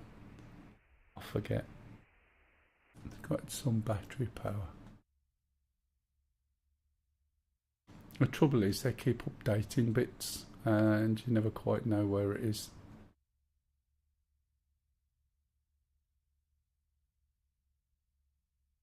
So engine starts easy once the APU's up. So is it 5 and 2 or 2 and 5 or a little bit more of either? That's the bit I forget. I think you'll be good with like 5 and then 2. Yeah, I thought that. Still didn't want to do it. Switch it off again. You got your battery on? Yeah, battery's on. Right. Yeah, that's all you need. Should be battery on. Yeah, battery on, APU. APU to the middle position for like 5. Yeah, and then once it's on, we got the APU to switch on. Maybe try to start for a longer. Yeah. 1, 2, So I was waiting till I hit the turbine. 4. Yeah, I can't hear shit at the moment because my volume's too low. Usually the little light comes After a bit, yeah. outside. Yeah, that doesn't come on the indicator start, that just comes on and indicates. It's come on now. That means now you can flick APU generator on. Yep. And then go from there. Oh, especially if I press it down. Then I can start engines. Right. Okay. Engine 1. Aft. Oh. There we go. Aft and main. And if we look down here, this has been a while since I've flown this. So we move this down to ground. Oh no, do we take it to stop?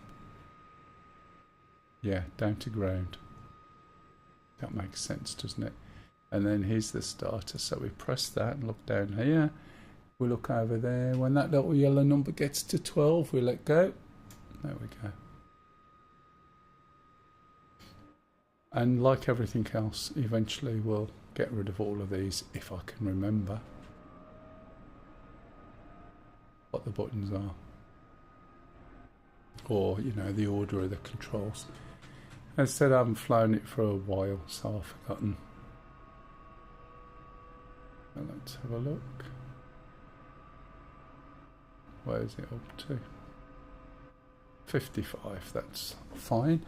Do the same sort of thing with a right hand one. So forward, or aft and forward. Bring it down to ground. See, drop over. Now when you press this, press and hold and then look down. So you can see the little yellow buttons get to 12. Okay, let go. It's really nice, Kev. You'll like this, to be honest. Once you start flying it, it takes a bit of getting used to. The flight model's improved drastically compared to what it used to be like. When it first come out, oh my god. But now they've got the trimmery system built in. You switch on, you find it flies so much more stable. But it'll still catch you out, as does any helicopter. I'll be finishing at 2 o'clock, by the way, ish. And I've got a delivery coming, so we've got to get out and get back for that.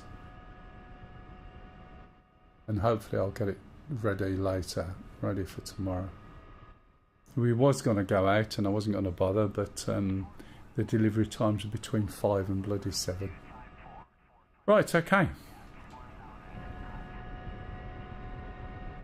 So this is on now. So all we've got to do to move this into flight mode is turn that way.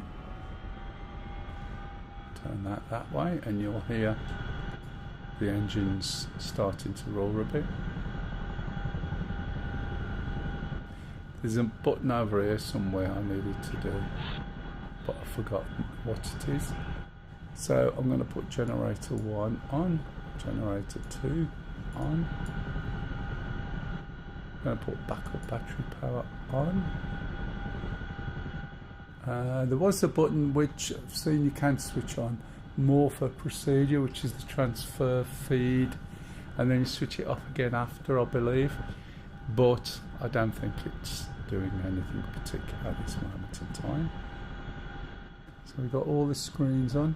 What you don't want to be doing, which I've done once, is switch the APU off. and switch the APU starter off. Right. So if we look down here, got to try and remember. There's a couple of things we need to do. See EGGY 1, EGGY 2. So you look on this left screen by your left knee, switch power. There's EGGY 1. 2 clicks and it comes on. And there's EGGY 2. 2 clicks and it comes on. Radar warning. Switch that on. 1 o'clock. Searching. Radar. Which I can't hear very well 2 o'clock. anymore. Searching. If we move over to here, Searching. Radar. there's this 1 o'clock. Searching. interesting 5 o'clock. Searching. cyclic trim. Searching. You can use it manually, but this is in auto, which it is by default. Right, we just need to turn this knob to both. Now, from what I gather, if you've got it on manual, you are adjusting these and it affects the way the propellers, not the propellers, but the control mechanism, they sort of extend and change around a bit, I believe. I really need to pick up on some of this. So now we've got those on both, which is great, that's what we want. I don't think we need that anymore. We've got parking brake on, which I am going to leave on because I'm going to take off. So 6 o'clock. Searching. if we switch this, what do I need to switch now? Here we go. So I think this tells us where we're going, and there's also Searching. a map. I remembered that bit. And an overlay. Fixed wing. 4 o'clock. Searching. And there's something I can Fixed wing. switch 1 o'clock. on. Searching. Flight plan. There we go. Fixed wing. 7 o'clock. I think it's working now. I don't think there's anything in. We haven't got any hood symbology yet, still, have we? So that is to come, and this has been out. It hasn't been out loads, and it's rare for me to actually bother with stuff that is this new. But because I like the Chinook and the idea of it and the challenge of flying it, I jumped into it early. So you can see it's just a Chinook basically. If we look inside and I lean over, you can see where all the guys go. You can put 3 tanks in this. How it gets them in, I don't know. Whether there's a panel on the floor where they lift it up and they just slot them in there, I don't know, but it's a bit bizarre. Okay, so now I'm going to take off. It takes off so smoothly. Just gradually start to increase the collective. As you can see, it just lifts up. It's as easy as that. I'm going over here. Are you carrying anything to drop over there or what? Rapier. 1 o'clock. Searching. Fixed wing. 4 o'clock. Searching. Radar. 9 o'clock. Okay, do you need anything else? What do you want me to bring? Radar. Searching. Radar. 1 o'clock. Searching. Fixed wing. 1 o'clock. Searching. Fixed wing. 8 o'clock. Searching. Fixed wing. 4 o'clock. Searching. Is that you on the loading thing? I think you're alright. I can just squidge in somewhere. I'm sure the the rotors aren't that big, are they? Yeah, I'll go down this end, up this corner with a bit of luck.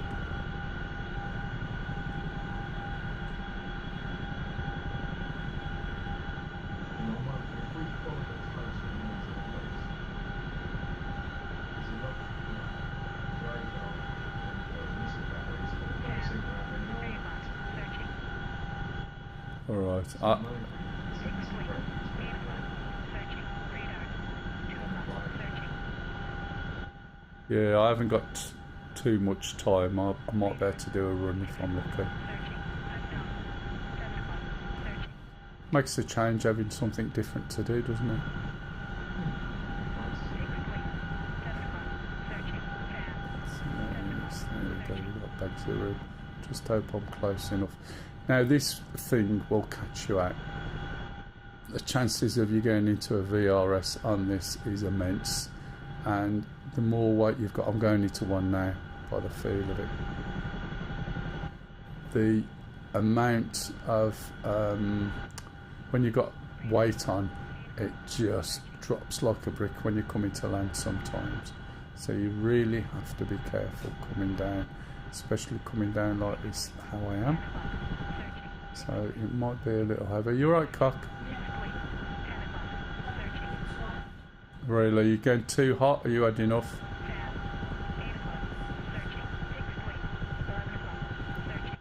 I've got to go and drop something off.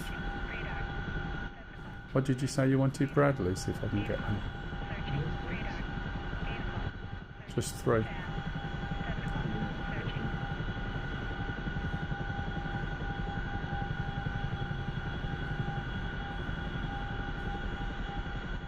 It's much more fun to have challenging things to do, if that makes sense. Right, so let's have a look. So I need to go over logistics, armoured. Is it armoured? Yep.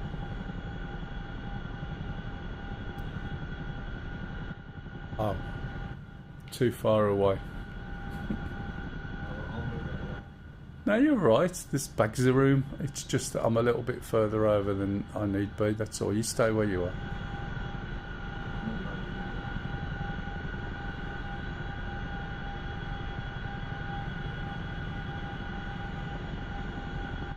It's a little bit easier to judge where you are when I'm a little bit lower than I was coming in before.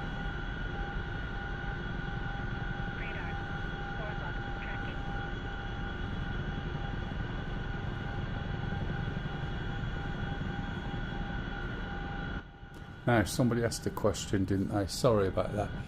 Bones innocent because it's bugged. Use the AGO tacken instead of the. Alright, I see what you're saying.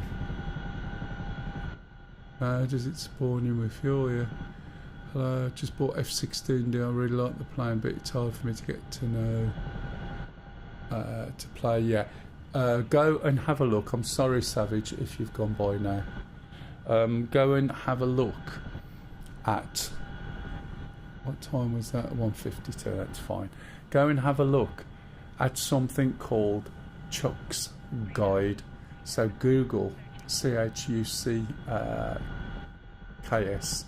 and then Guide, and I think he's got one for the F-16. He does a whole lot of manuals, but they are a lot more friendly than the ones you get with the aircraft in game.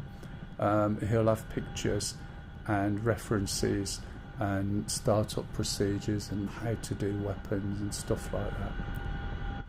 That is probably one of the best resources. Failing that, you'd need to get someone to show you, and I bought the F-16. I've never used it, I'm afraid. Not yet, anyway. It was one of those things that was bought out in such a bad state that I thought I'll wait for this to...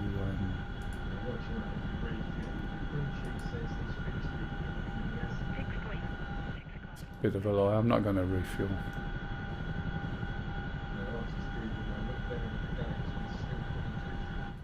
Oh. It's a bit of a little liar, isn't he?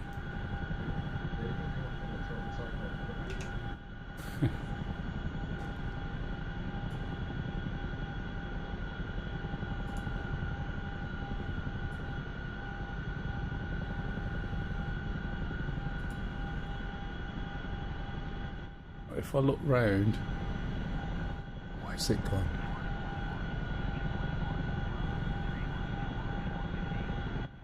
It's really, really good.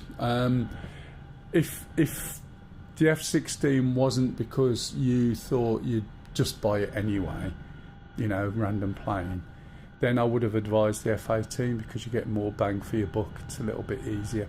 But if it's something you've always fancied, then yeah, go for it. But Chuck's Guide's really good. It's not something I've flown. Everybody who I know who has flown it have said how good it is. And I don't know how far I'm going to get with this.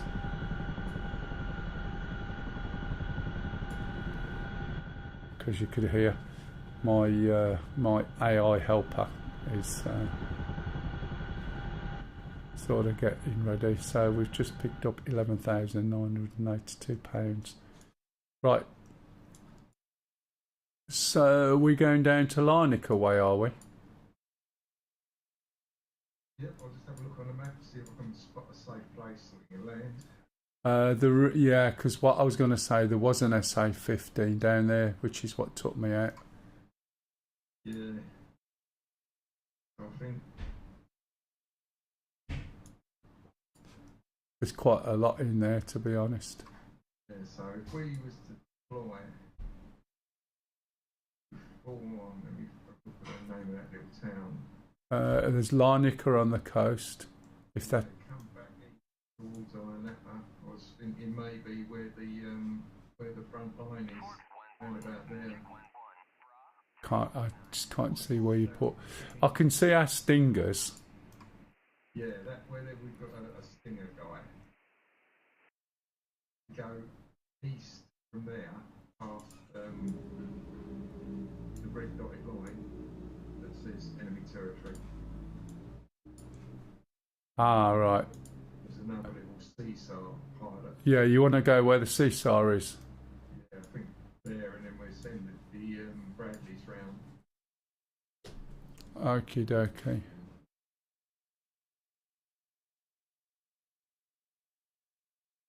There's an RT and there's a couple of SA8s and things. You can hunt them down with the Bradleys. Okay, it's 267. Radar. 7 I'll probably follow you. You know what I'm like. I'm on the ground outside. I'll take off and head down towards the coast. So if you're looking at the bottom, Yeah.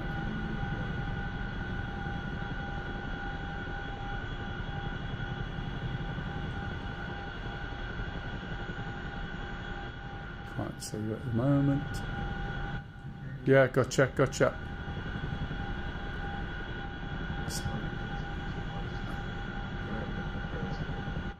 Yeah, it's the way I went down. They've done quite a good job with it. There's a little dippery ride as well.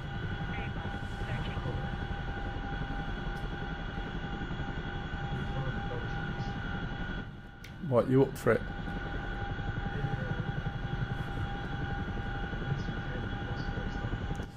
I do, but it makes me go a bit funny, I think, if I would have that much sugar.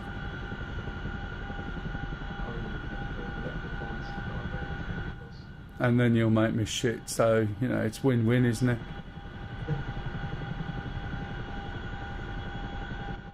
I keep eating the sugar-free polos all the time. Sorbitol. Yeah. I found out the hard way after I ate 2 packets at work once during the day. It's quite good if you're ever constipated.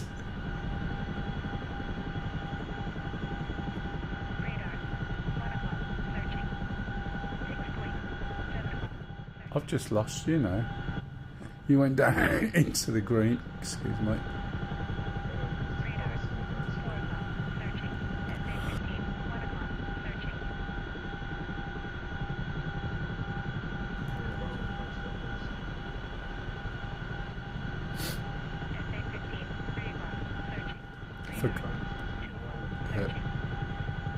I've forgotten to which button it is I use for my setting my finger, setting my trimmer, because I think I changed it for this.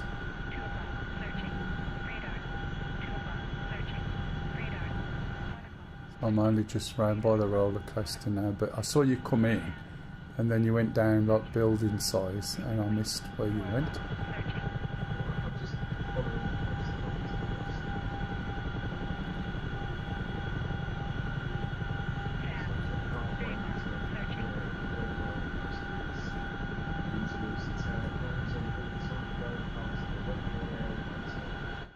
Oh, right, okay. I might be racing past you, I don't know. I'm on the coast side, just feet wet. Radar. 11 o'clock. Speed am I doing? Who Explain. 1 knows? o'clock. Searching. SA-15. 11 o'clock.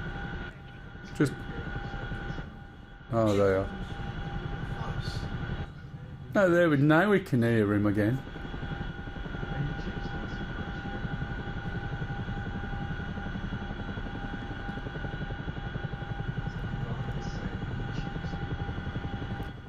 I just don't like sand. Sand's alright, but it's when you come off the beach and it's everywhere. Shoes and that I don't mind so much. I got a visual on you now, by the way.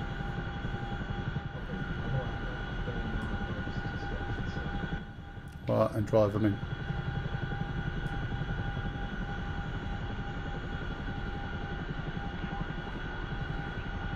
Radar. 12 o'clock. Searching. Fab. Another one, Jesus, you'd think this was a bloody holiday resort.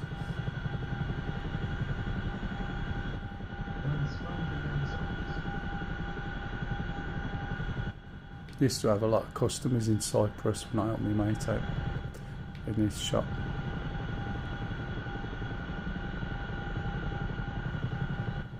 Can't remember the name of the place, some weird name. See the way this is sinking quick then.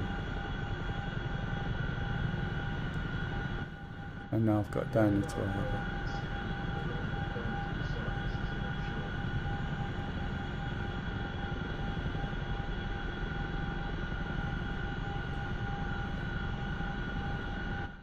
Is it still split into two?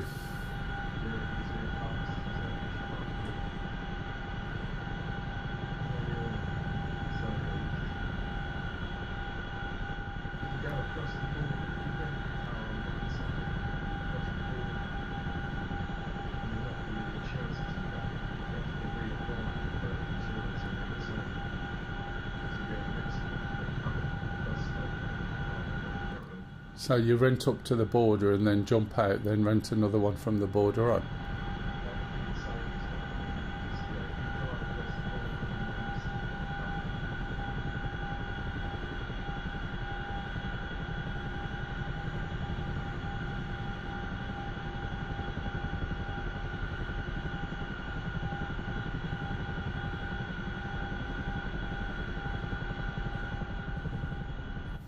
Okay, so using the scripts within the mission.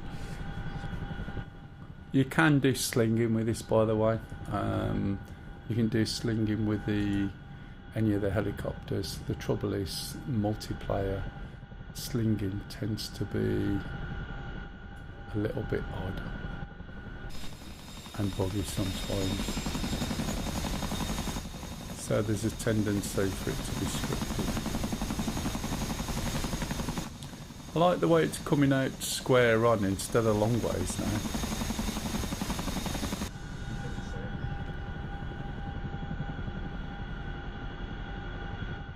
I'm just moving forward like you see Stu doing.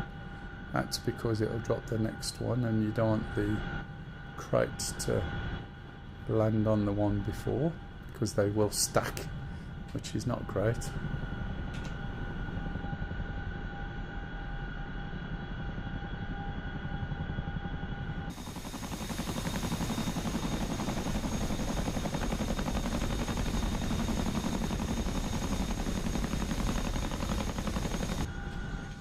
Okay, just lift up again, just doing little bunny ups. Wonder if your unpack command will unpack everything because of the distance to you. Might be. I'll just drop my last load. 5 o'clock.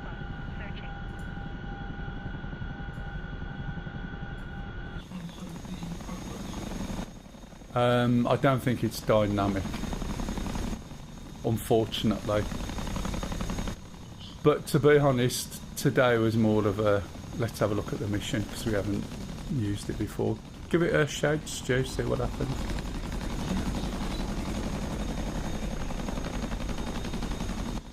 It might be. You never know when Gash last updated it. There you go.